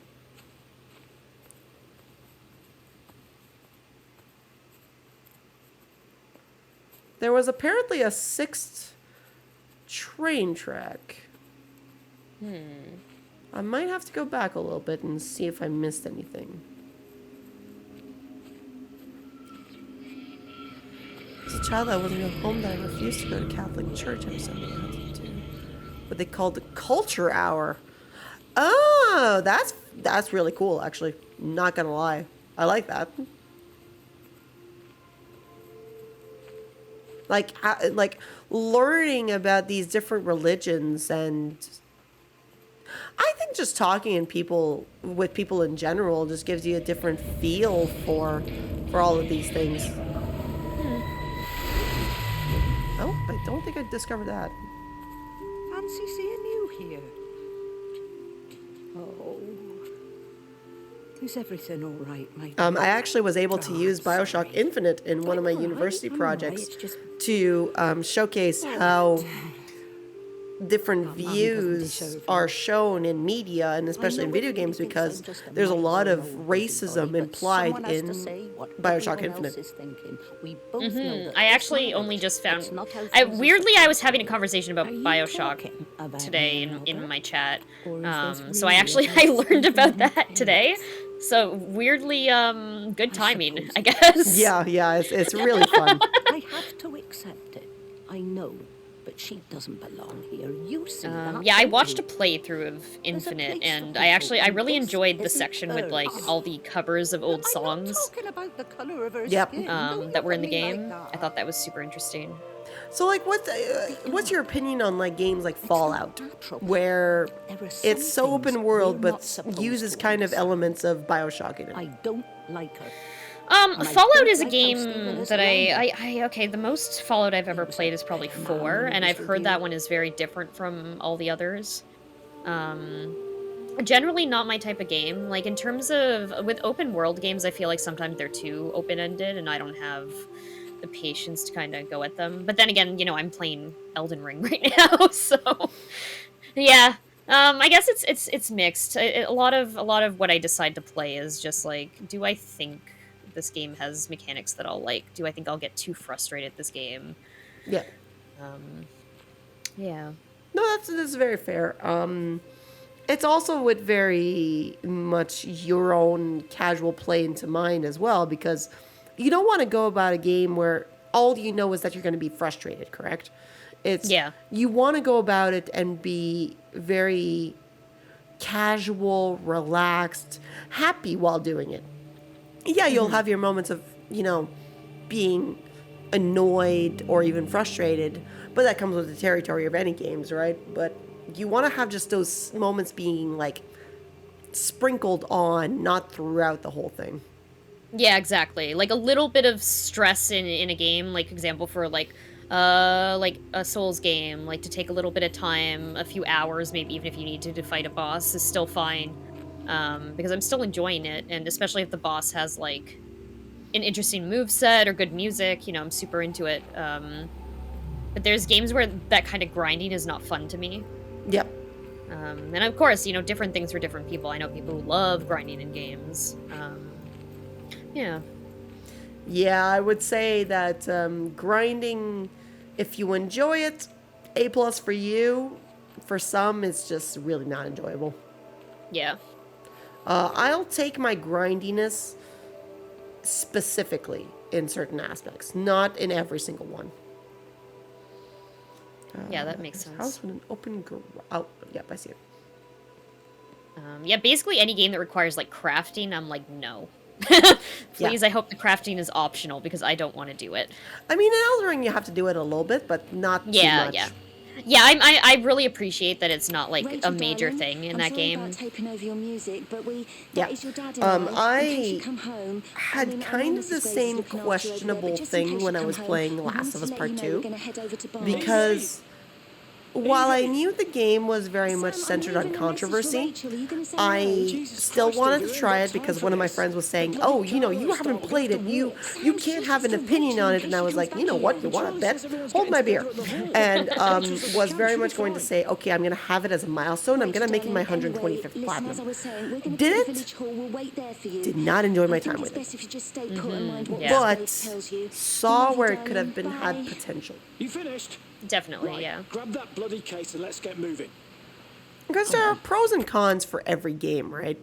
Everything that you're going to either watch, play, or read is going to have pros and cons. You can enjoy it. You can enjoy something while still have criticism about it. I had criticism a lot about Elden Ring today as I was playing it, certainly about some mechanics and everything. But I was like, I can point out its flaws while still enjoying the game. Oh yeah, I do a rant about the interface in Souls games literally every single time I play one. Yep, I totally agree with you on there. Totally. But where are we on this thing? Open garage, Silver Rio. Go to the house. Okay, perfect. But yeah, the interface, depending on which one you go for, I think the interface for 3 was pretty good, but there are some things about it that I would change. Oh yeah, I mean, a lot of my complaint stems from they've had how many years, and they still have basically the same menu that is not intuitive whatsoever. Oh God, no, yeah, you're totally right. Yeah, and it's like, you know, this is such a high-profile game. You would think that they would maybe get someone to look at their menus and see how they can be optimized for new players, especially with a game like Elden Ring, which was supposed to appeal, which is made to appeal to a mass amount of people who normally wouldn't be into Souls games. Yep. There was a lot of people who were saying that Elden Ring is not only the easiest, but the hardest one to complete. Mm-hmm. Because you were having an open world, of course, Wendy, but it's very, very difficult. Is that you? No, it's me. It's Frank. Oh, Frank. The door was open. I didn't think Graham would mind. I'm sure he won't. What are you doing here? We are on our last page there, gamers, of all the notes that I've noted for this game. And the door was open. Which I honestly will not think that we will even get close to platinuming it. But we'll have at least half of the game done. Yeah, totally. It's been very cool to see you go through and I know you have notes and everything to go through and be like, yeah, okay, this is what we have to do, and then routing through the game and everything. It's been a really awesome showcase here. Yeah, I think it was a good one to choose this one because yes, it's very slow paced. It's not as as high action-y as, let's take for example Resident Evil Village or even Dark Souls, but you can see that there are quite a lot of things to go through in order to be able to get all the collectibles and get all the points for it. And there are trophies that we did achieve. We did get as much as we could tonight, and really be able to do as much as we could within a 3.5 hour time span. Definitely. Not all games will be this difficult, I would say, to try and do, but there's a lot of them that do have this sort of research behind it. I would say even like, take for example, an easier game like Life is Strange. You still have some of the memories to get and whatnot with it, so there's still all these aspects that you do need to sort of look for. Head outside, up to the road, red car on up, yep. Do you tend to make paper notes for everything? Is that your preferred method of tracking notes for...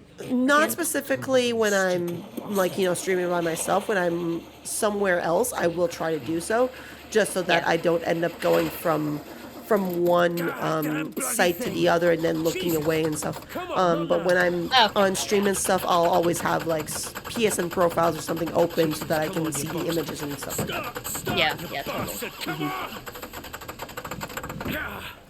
But I do try to at least get a feel for what the trophies are before I head into a game. Like, for example, when I was doing Resident Evil 7 last week, a lot of the trophies, like, shoot Marguerite out of the air as she's pouncing on you. I sort of read into that beforehand so that I was able to try and get that. But that was still very, very specific to do and whatnot. Yeah, definitely. Go inside to the kitchen to activate microwave. Yeah. Ding. Is there an achievement for activating every microwave? There's 4 microwaves, and yes, that is one of the achievements. Yeah, and I'm just like, why? So, for example, I very much question why a lot of times in these games. Like, attempted to break into every caravan in the camp, spent time waiting for a call, which somehow got glitched on us. Triggered, found all the chads, which are the little images that you saw that we were picking up, like beside maps and whatnot. Listen to all the radios. We are, there was also not at all the train numbers. I still haven't found the other one, so I don't know if I missed it by any chance. There was also one that was like, made some tasty meals using the power of nuclear energy, which is the microwave one. Stuff like that. Waited for a pint at the Stars and the Whistler, so we were waiting for that earlier. Stuff like that. It's very odd, I would say. It's very, very odd. Stephen, are you We get a Hot Pocket. I want a Hot Pocket. Oh my God. Put some pepperoni, bacon. Oh my God. You got me there. You got me sold. Pakal says, do you ever do a casual playthrough before going for trophies, or do you just go for all the trophies in your first playthrough? Good question. I actually, depends on the game. Depends if I really enjoy the game. For example, good example would be Village. I tried to get as many miscellaneous ones as I could.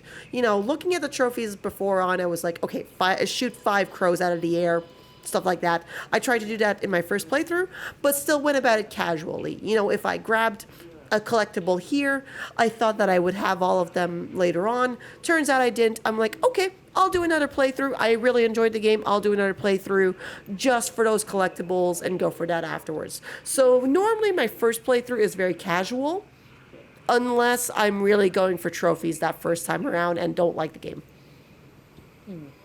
So like for Resident Evil 7, I was like, do I want to go for a guide of all the, antique coins and all the bobbleheads and stuff like that?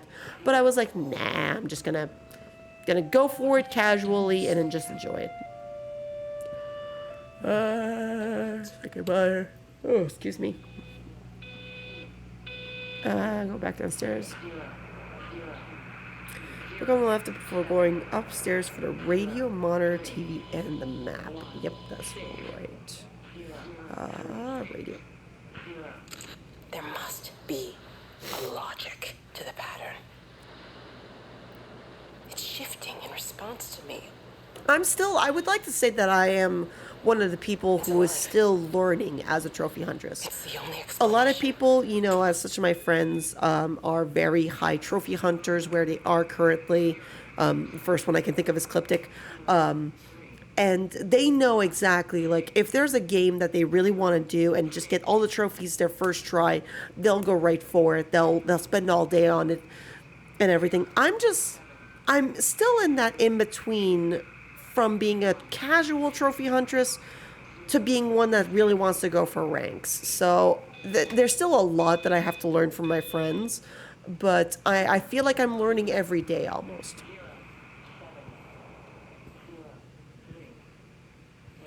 If that makes sense at all. Yeah, it totally makes sense. Yeah. Mhm. You know, it's a journey. It is. It's very much a journey. It's very much one that it's like, you know what? We're all here learning. We're all here trying to find what to do, how to get things done, and just learn as we go, right? So I'm still on that front, even though I've been doing it for over 7 years. Yeah. Actually, no, I'm almost going on 10 years at this point. I'm on gosh. 9 right now. I started in That's 2013. Okay, follow lights to the map and trigger it before. Okay, hold on. Go outside and go to the back for the book on the bench before triggering. Okay. So we missed a step here by accident. Have you been streaming since 2013? Yeah, I actually started doing trophy hunting on stream back a year and a half ago. Oh, nice. Yeah, I started on Twitch only a year and a half ago, and I really wanted trophy hunting to be the thing that I wanted to highlight really in it, because that's what I feel I'm very good and very passionate about. And I feel like that's garnered a lot of attention because a lot of people end up wanting to watch that challenge sort of be done. There is actually such a thing as a trophy hunting race. A friend of mine is actually doing a competition on that for when the new PlayStation Plus server is going to be arriving in end of June? Something along those lines. So, oh wait, no, I know what I'm supposed to do. I'm not supposed to trigger that event right now. 1 second. We look at the book before that, and then we do this. Okay. Good save. Thank you.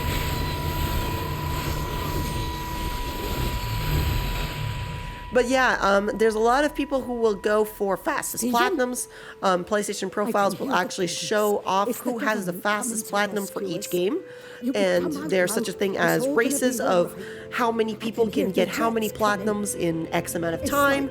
And there's prizes and stuff like that. So while I actually hold a full-time job, I do try to, participate in some of these. Definitely, yeah. A race seems like a really fun idea. It is, actually. There's even a lot of races about, okay, I'll get this platinum in X amount of time. Can you beat this sort of thing? And, stuff like that. It's a lot of fun, really.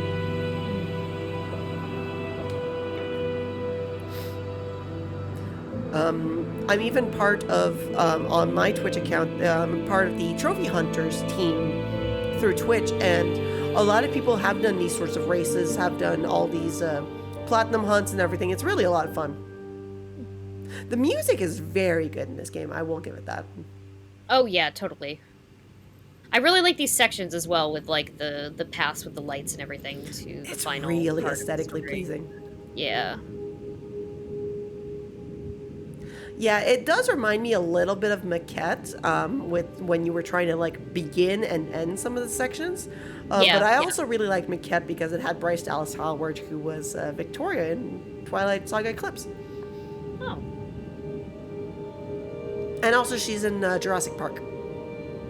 Ah. Yeah. Yeah, actually part of my name, mortalparalight, is actually for Twilight. Oh, awesome. Yeah. Maquette is a really nice one. They're side-eyed. Yeah, it's really good. It was my 123rd, I think, platinum. I have a book that has all of my, which one was what number. Funny enough, I always think that it's funny because my 69th platinum is God of War 2018, and it is the God of War with the least amount of sex in it. Great. Yeah, it's hilarious because it's like, oh, really? You're gonna make it that number? These vibes kind of remind me of What Remains of Edith Finch. I have heard that game is I very good. heard, And yeah. I heard, and there is a platinum for that as well. I just, I haven't picked it up yet. I probably should, though, because I've heard a lot of good things about it. We are in the third section of the game. Frank. Frank. Where art thou, Frank? Oh, the music's picking up again. We are in the choir again.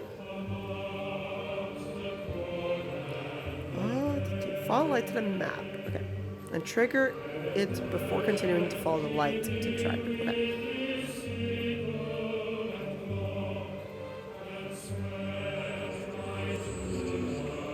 Kind of reminds me of these movies we had to watch when we were in high school. Just like, you know, the music followed with the with all these sounds. It's just, it very much reminds me of that. Yeah, you know, you're kind of right. Yep.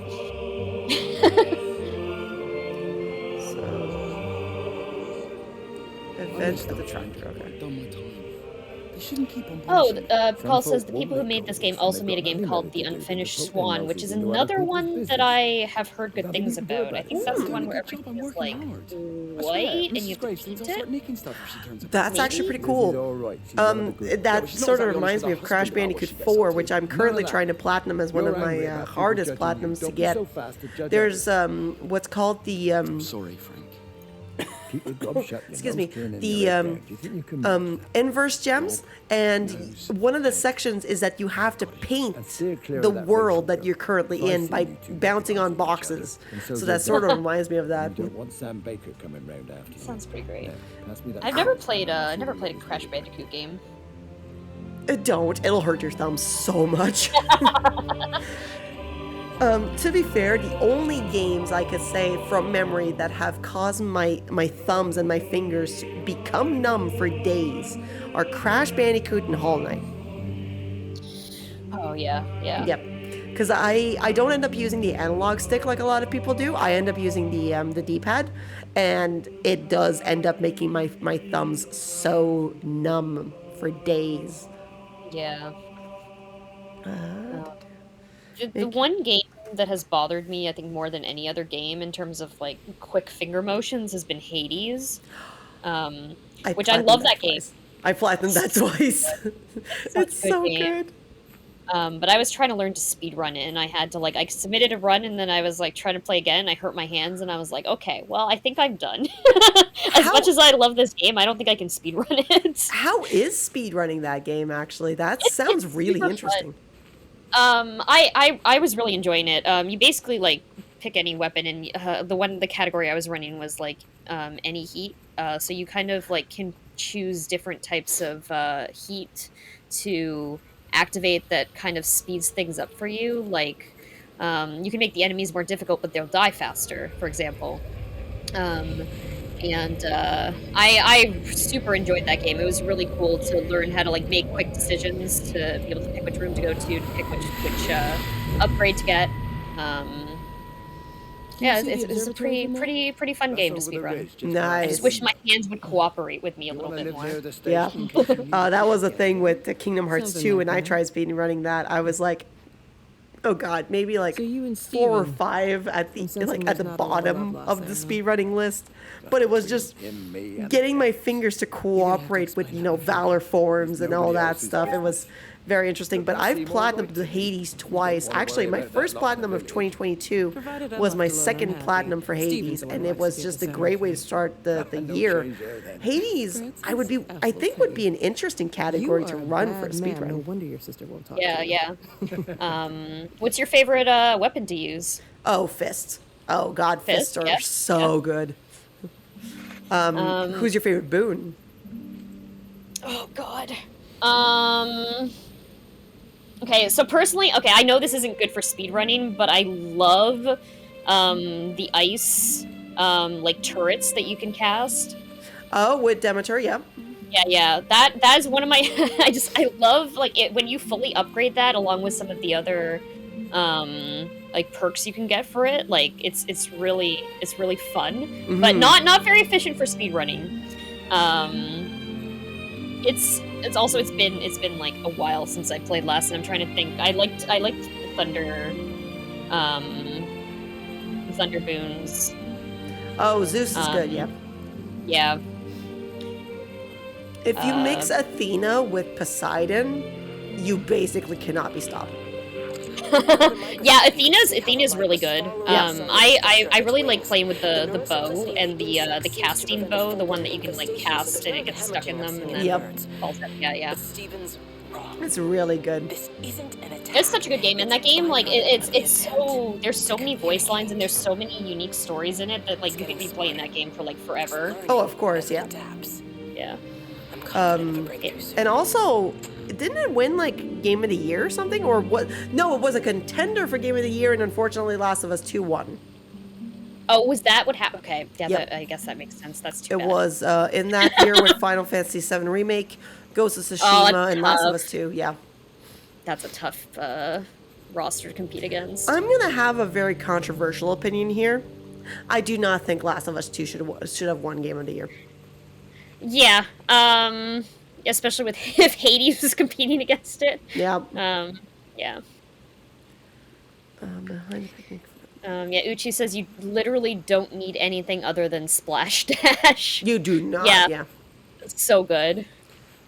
Honestly, the entire idea of splash damage, having knockback, honestly, there's so many options that you can do in Hades, and that's, I think, one beauty of it is that not one player will have the same experience. Mm-hmm. And yeah, similar to the way that where you can customize like your stuff in Hollow Knight or like Dark Souls. Yeah. Yep. Like I had a friend who platinumed Hollow Knight in 24 hours after basically beating the PC version in 100 hours or so. And his method of doing it was basically like mine, except he was more into like a very quick playthrough of it. And I was still using Melee. And one of the things about my YouTube channel, if you don't mind me plugging a little bit, is that I end up making videos of games on not only if you should platinum a game, but also giving tips and tricks that worked for me to see if those can help you get trophies as well. And one of the videos that I'm about to do, hopefully very soon, is a tips and tricks video on how to platinum Hollow Knight, if you want to go for that. But my tips and tricks are more going to be Melee centered, not very much spells and whatnot. So I think that's going to be a very good variety on what a lot of people tend to do online, which is very much a lot of magic builds.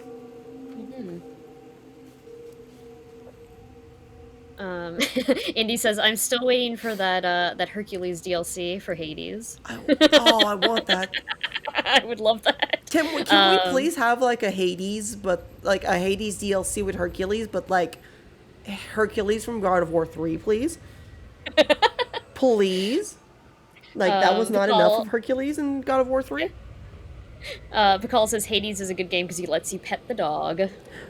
Pet the doggo. That also gives a trophy. Thank you very much. It gives a trophy for petting the dog. That's a good trophy. I know, right? Every time you pet the dog and it gives a trophy, it's like, okay, 10 out of 10 game. Don't need any more. Don't need to finish it. What about a Xena DLC? Okay, you're like the only one who likes Xena Warrior Princess there, Cyanide. And also speedruns it, which I will be doing in September or like sooner. I will be doing a speedrun of Xena Warrior Princess. Oh, awesome. Awesome. Yeah. It's like going to be a race between who can speedrun Xena fastest. Hey, oh my god. Okay, Cyanide, okay. There are at least three of us. Okay, so I can count on one hand how many people are speedrunning Xena. Pet good doggos. I missed out on Xena growing up, and I kind of feel like I should go back and like maybe look at that series. Yep. Because it's pretty badass. And one thing about the Charmed series that I remember growing up is that they were trying to do a Xena Warrior Princess episode at one point. And the path behind the picnic for a map. I did get that. Okay, to the trailer for motion. Yeah, whenever you get a trophy for petting a dog, it's like the best out there. Like, you cannot get better than that. Yeah, I love being able to pet dogs in games. I know there's also like a Twitter account that tracks whether you can pet a dog in a game or not. Yep. Breaker 9, call in on 9. This is Lost Cowboy looking for anyone out there. Hello? I never actually got into Xena Warrior Breaker Princess, 1-9. but Breaker definitely Traveling it's a Sherlock. really good Charlie, series. you out there? Over. Hello? My family, my wife and kids. You know perfectly well what you've got to do. I can't do it. Don't ask me to do it. You're asking me to sign their death warrant. My own family. Was there like a radioactive activity or something that happened here? Because Yeah, you know, I don't know. I've also noticed, like, aside from the phones thing, I know there's been a few books about like astrophysics and stuff, and light waves and patterns and microwaves. And I've also noticed, like, every once in a while there's like visual glitches in the game, so I don't know if maybe there's some sort of weird radiation. I'm also wondering how much these lights have to do with like how like, are they actually here, or are they a game mechanic? Like, is the person who's seeing it, like, what is... There's a lot of questions going on that I have here about, like, what so many is questions, game so little mechanics answers. versus, yeah, what the story's intending. Yeah, exactly. And it's just like, you want so many questions answered, and when it's not, it's so disappointing. Yeah. Indie Villain says that's one of the strikes that Yakuza has against it. So many dogs you can't pet. Yes. Yep, I agree with that. Okay. Right of the okay. Right of the barn is a gap. In the head. Yep.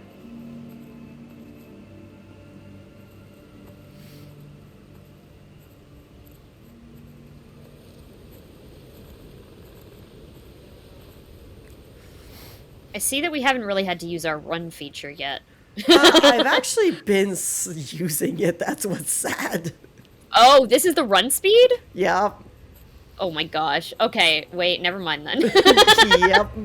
That is the run speed. I've been using it, and it is sad. Wade called me in about 6 weeks after. Once he thought I could cope with knowing. It's so sad because it's I hope, really yeah, not quick. I hope you don't have to escape from anything with this speed like that.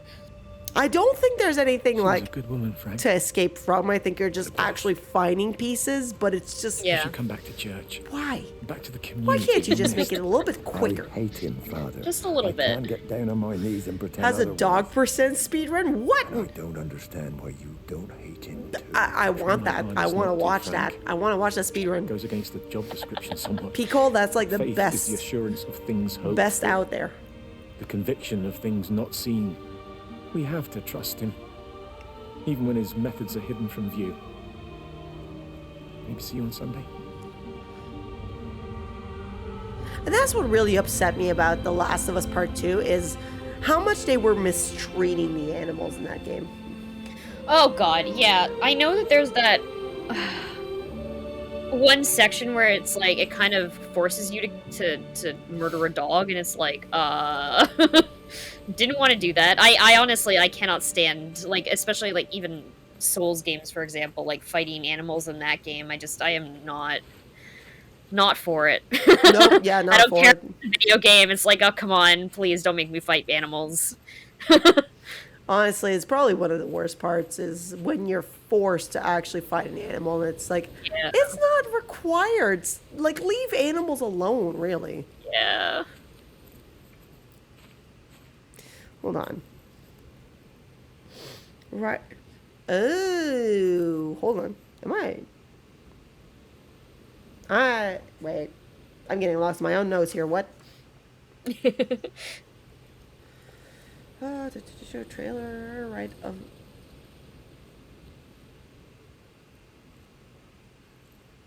Huh?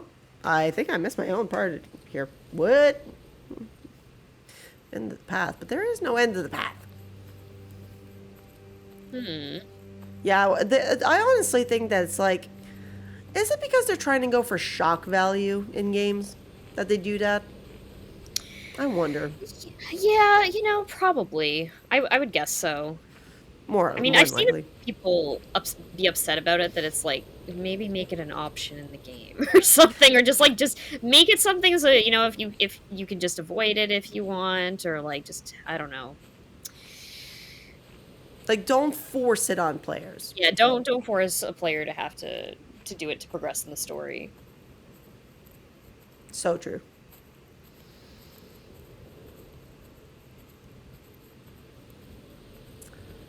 Okay, so either this is the barn that my notes are referring to, or I missed something, which is fine. What are you referring to? Is this the barn? Looks like a barn.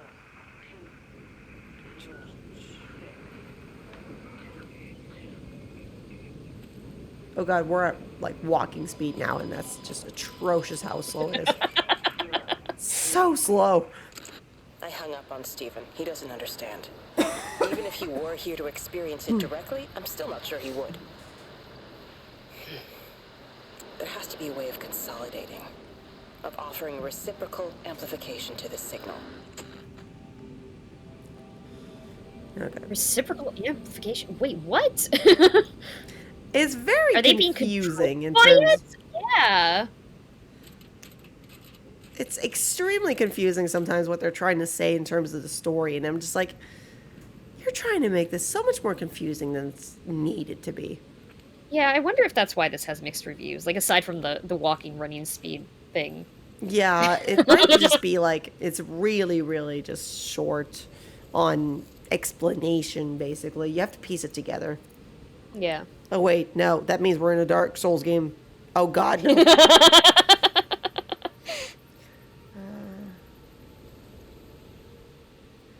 Oh, hold on. Go back the way you came to the left.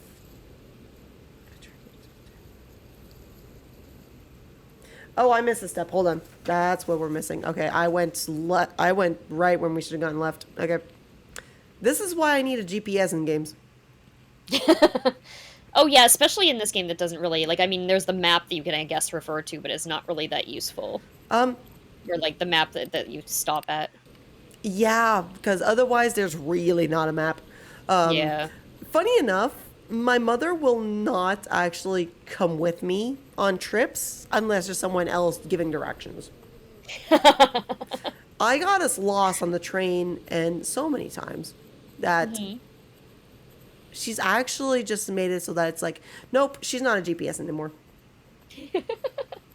I am terrible at figuring out where I am in video games, but like IRL, like trying to navigate things, I'm pretty decent at it, but like honestly, I could not tell you. Like, I've been watching you play this and I can't tell you where anything is in relation to anything else. To be fair, if I wasn't being told on my notes, go left, right, left, center, I'm like, okay, let's just go straight and see what happens. To give you an example of how bad I am with directions, I actually went on a school trip way back in 2010, and I was so bad with directions that I ended up not only having us get late for the last train that day and needing other preparations on how to get home, but also that we missed half of the exploration that was to do with that school trip. Oh, no. Yep. It was so bad. My mom laughed at it in the end, but it was just, I almost wanted to cry that night because I was just like, I want to go home. It just seems a bit odd. Yeah, She's just over the hill. Why can't we go and collect her? You heard the radio. Try to minimize contact with different groups of people. Might be spreading that way. Besides, Father Jeremy told me that Spreading, so what, it's a virus? They're still planning on I am so confused. I feel like we've gone through so many different possible, like... scenarios of this. dispensation for the clergy. Yeah, actually, hold on. I I'm wonder sure if Rachel everyone will be all has a right. different She seems to live at the camp these days Rapture story. Oh, please don't tell me this is some sort of like Valentine's Day or New Year's Day sort of movie style narrative behind it. They're supposed to piece it all together, and in the end, it makes some sort of logic. Yeah, because, like, I mean, the first guy was, like, very much religious-based, so it's probably, like, a religious rapture, whereas the last one, I'm not quite sure what it was, but this one seems to be, like, radio wave related, and... Yeah. Interesting. I'm lost, so if anyone knows what's happening, please fill us in. Yeah, has anyone played this before? You all know what the story is in this game. Like, who's platinumed this, and who can tell me what the frig is going on right now? And we're love to know. Oh my god. We're back at the first episode. We're back at the beginning of the game. Okay. Remember that swing that I got earlier? Yeah. Like 2 hours ago? This is the same swing. I made a full circle, not exactly knowing where I was going. Yeah. Great start there. Pikal says, it has to be demons. You know, I could see demons, yeah. I think we were theorizing aliens as well before. Yeah, and Cliptic was saying something about the fact that, you know, they were going to heaven, and then Jesus Christ was fighting Satan for like 7 weeks or something like that. 7 years. 7 years. Oh, right, yep. I got the 7th part, at least. Yeah, no, yeah. If it's unexplainable, it's always demons. I like it. Yeah. I like it. So, I missed a silver thing, a silver radio. I have no clue how to get it. Because my notes are explaining it. Brain is going a different way. Which is always the case.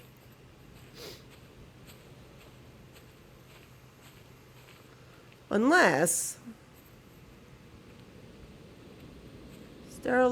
Nope, that's a river. Never mind. So, there's a silver radio, apparently, that I missed around here. Is it possible? Nope, that's not the silver radio. That's not a radio, that's a transceiver. Or yeah, it's like one of those boombox things that you think about, like, from 16 Candles and stuff like that. Yeah. Alright, let me look at these again. Cross the line and go to the picnic table to trigger radio and see book. Okay, we did that. Go back along the path behind the picnic for the map. Got that. Follow the light to the trailer. Inside the trailer is a motion event. We did that. Right of the barn is a gap in the hedge.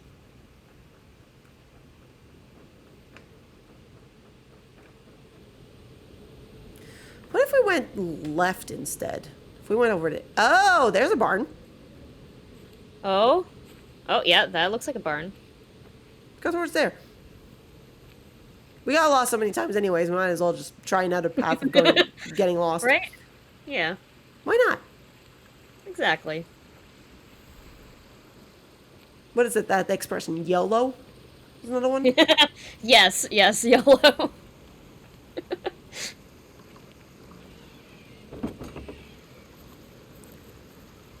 Fun fact, I own a shot glass that says YOLO on it. I intentionally bought it. Yep. Nice. I would argue that Say Anything has a more iconic radio. You're not wrong.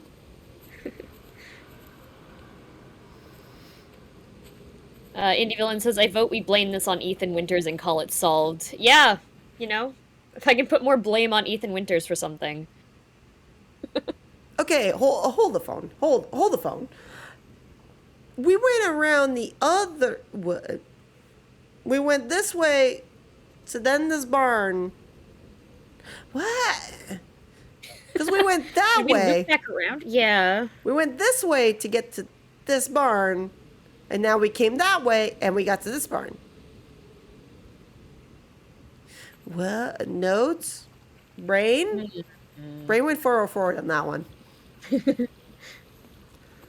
Brain really went forward. Okay, so, hold on. Are we blaming it on Ethan Winters from Resident Evil Village or Resident Evil 7?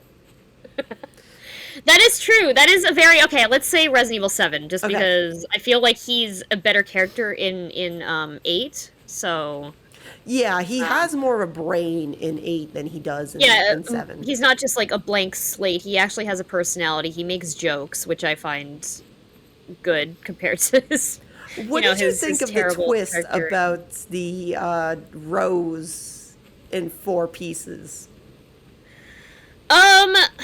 You know, I I think that's a super weird thing, but also like I don't know, it makes sense for how weird the Resident Evil series is. Yeah.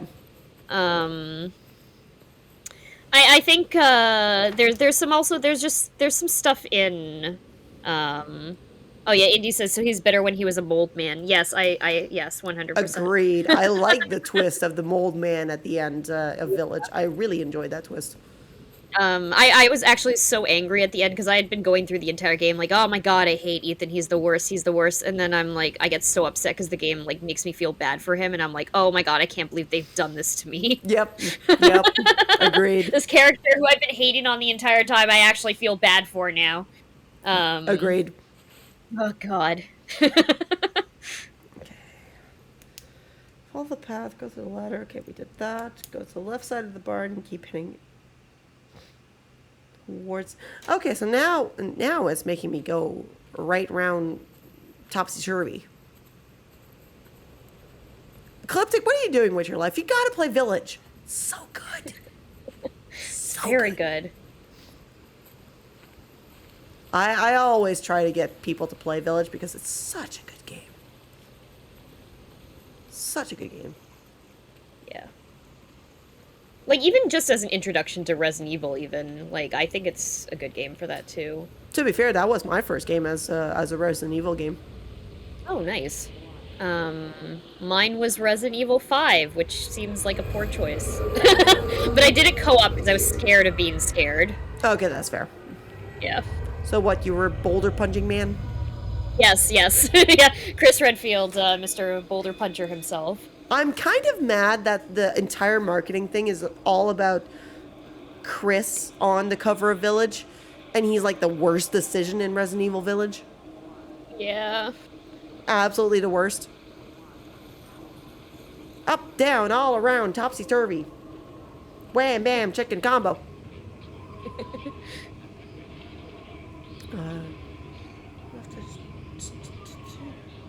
Okay. Go inside the house for both books in the right room. Okay. There's a bunch of lights, so I'm not against the fact that it might be aliens. Yeah. And also, I keep seeing that weird like glitch. Yeah, it's super weird. The day weird. the Like, you can Earth see breathed out. The day the Earth stood still. Anyone? Huh. Yeah, this is so weird. Both books in the right room, then go up the stairs for a room on the left for a motion event. There's also apparently there has to be a radio around here. So I hear that sound for like a radio sort of thing. Yeah.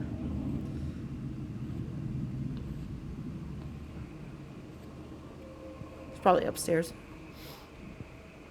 You started Village yesterday? Thank you, Georgie. It's such a good game. Oh?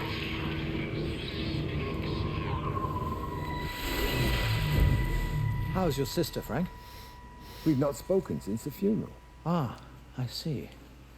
Well, listen, I did rather wonder if you might do me a bit of a favor and check in on her, see if she's all right. Dr. Wade, if they dropped the bomb, there'd be no left but cockroaches and Wendy Boyles.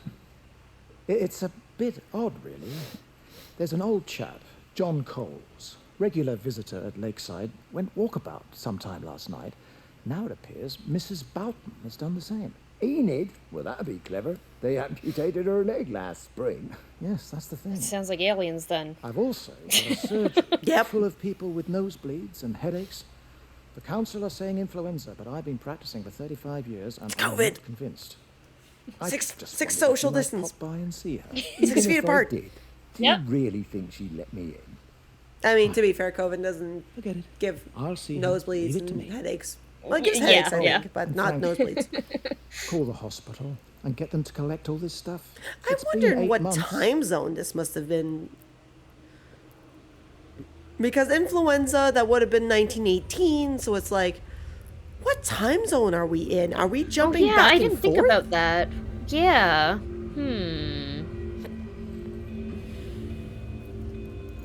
It's very odd. Excuse me. I have the hiccups now.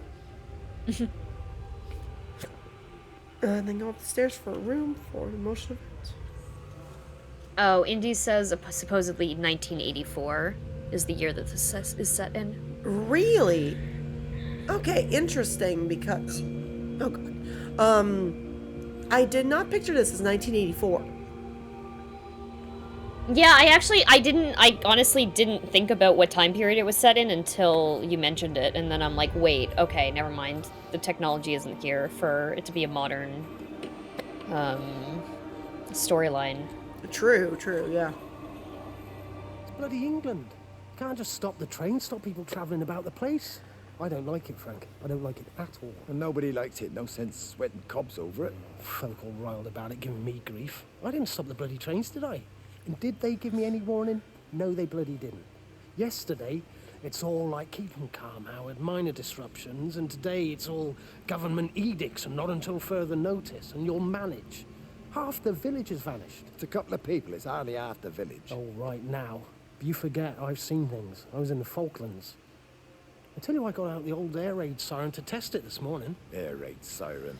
What on earth are you going to do with one of How? Found it in the station. How do you not store. think that something weird is up when? I mean, not even if half of your village hasn't disappeared. Like, Yeah. And it's just like that's still enough people that you're like, like even right maybe we now, should do something. We're watching these people just like recount all their stories, and it's just like we're not finding it a little bit strange that there's just a bunch of like white lights going around, and we're just like, what the heck is going on? Okay, how am I doing right now? Both books. Once the event is finished, go down the stairs and head out the red house. The van's close to the bricks. Head down the road. Head for a gate on the right. Okay. Yeah, this is walking mode, and then this is running mode. Oh my gosh.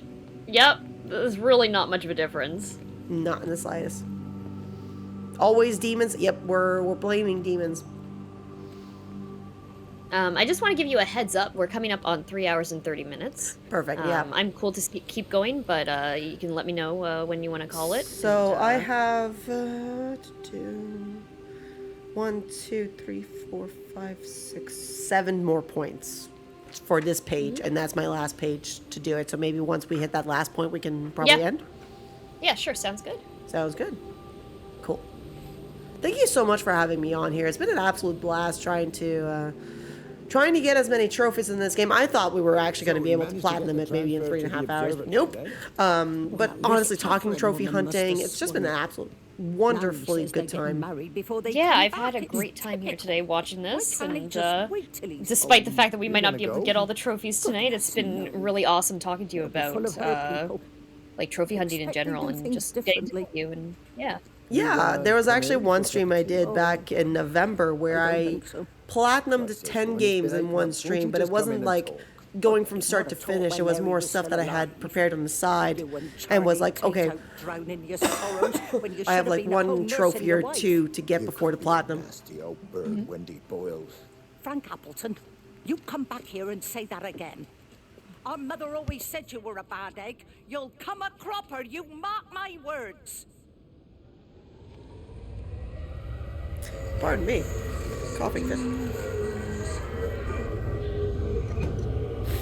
Okay, so I had the gate on the right. So not there quite yet. I think it's got that gate over there.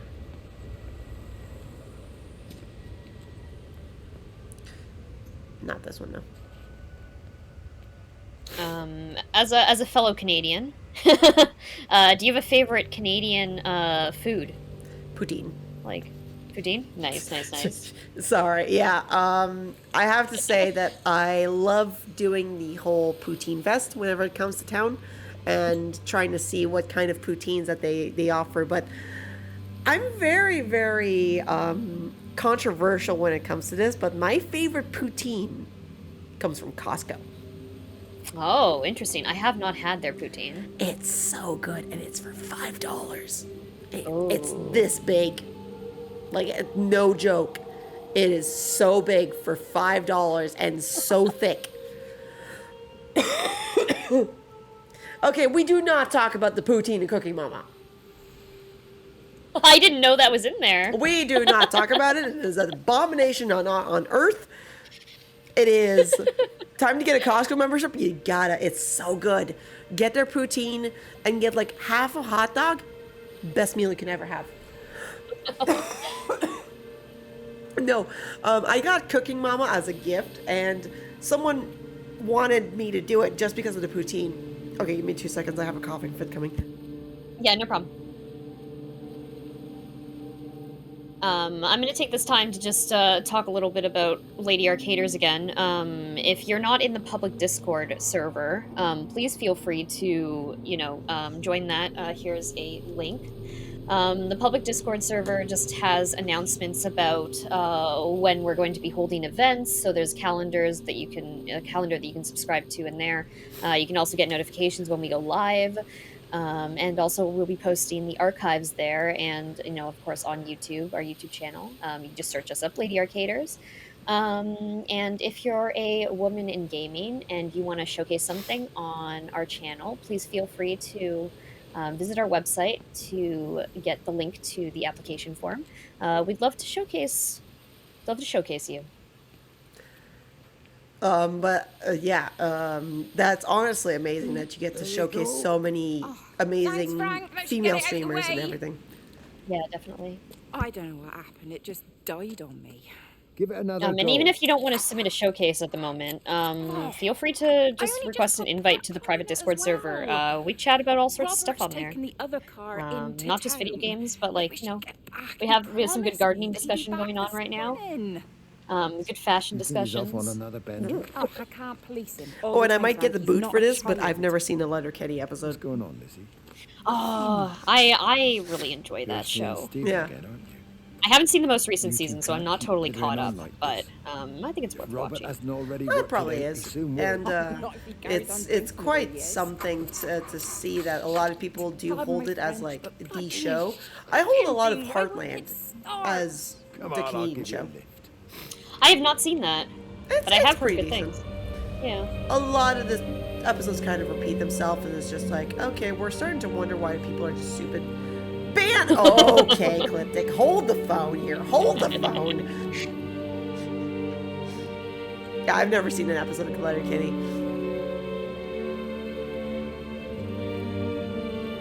My Canadian show has to be Dragon's Den. I've seen like bits and clips of it, but I haven't seen a full episode of it. It's really good.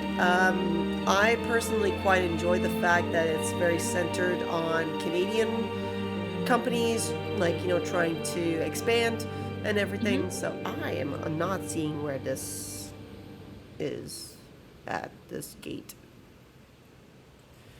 Head to the road and head for a gate. So we were there. That's a road. Where is what? Who, what, where, when, and why? Is that a gate? I did try here, but there's nothing here on the left-hand side that's supposed to be a radio.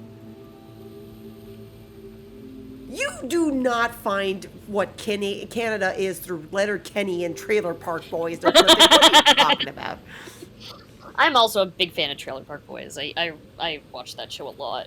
I held off on it for a very long time because I thought it wasn't I don't know, I kind of dismissed it being something that I wouldn't like, but it's super clever and really funny, and yeah. That makes sense. That makes a lot of sense, actually.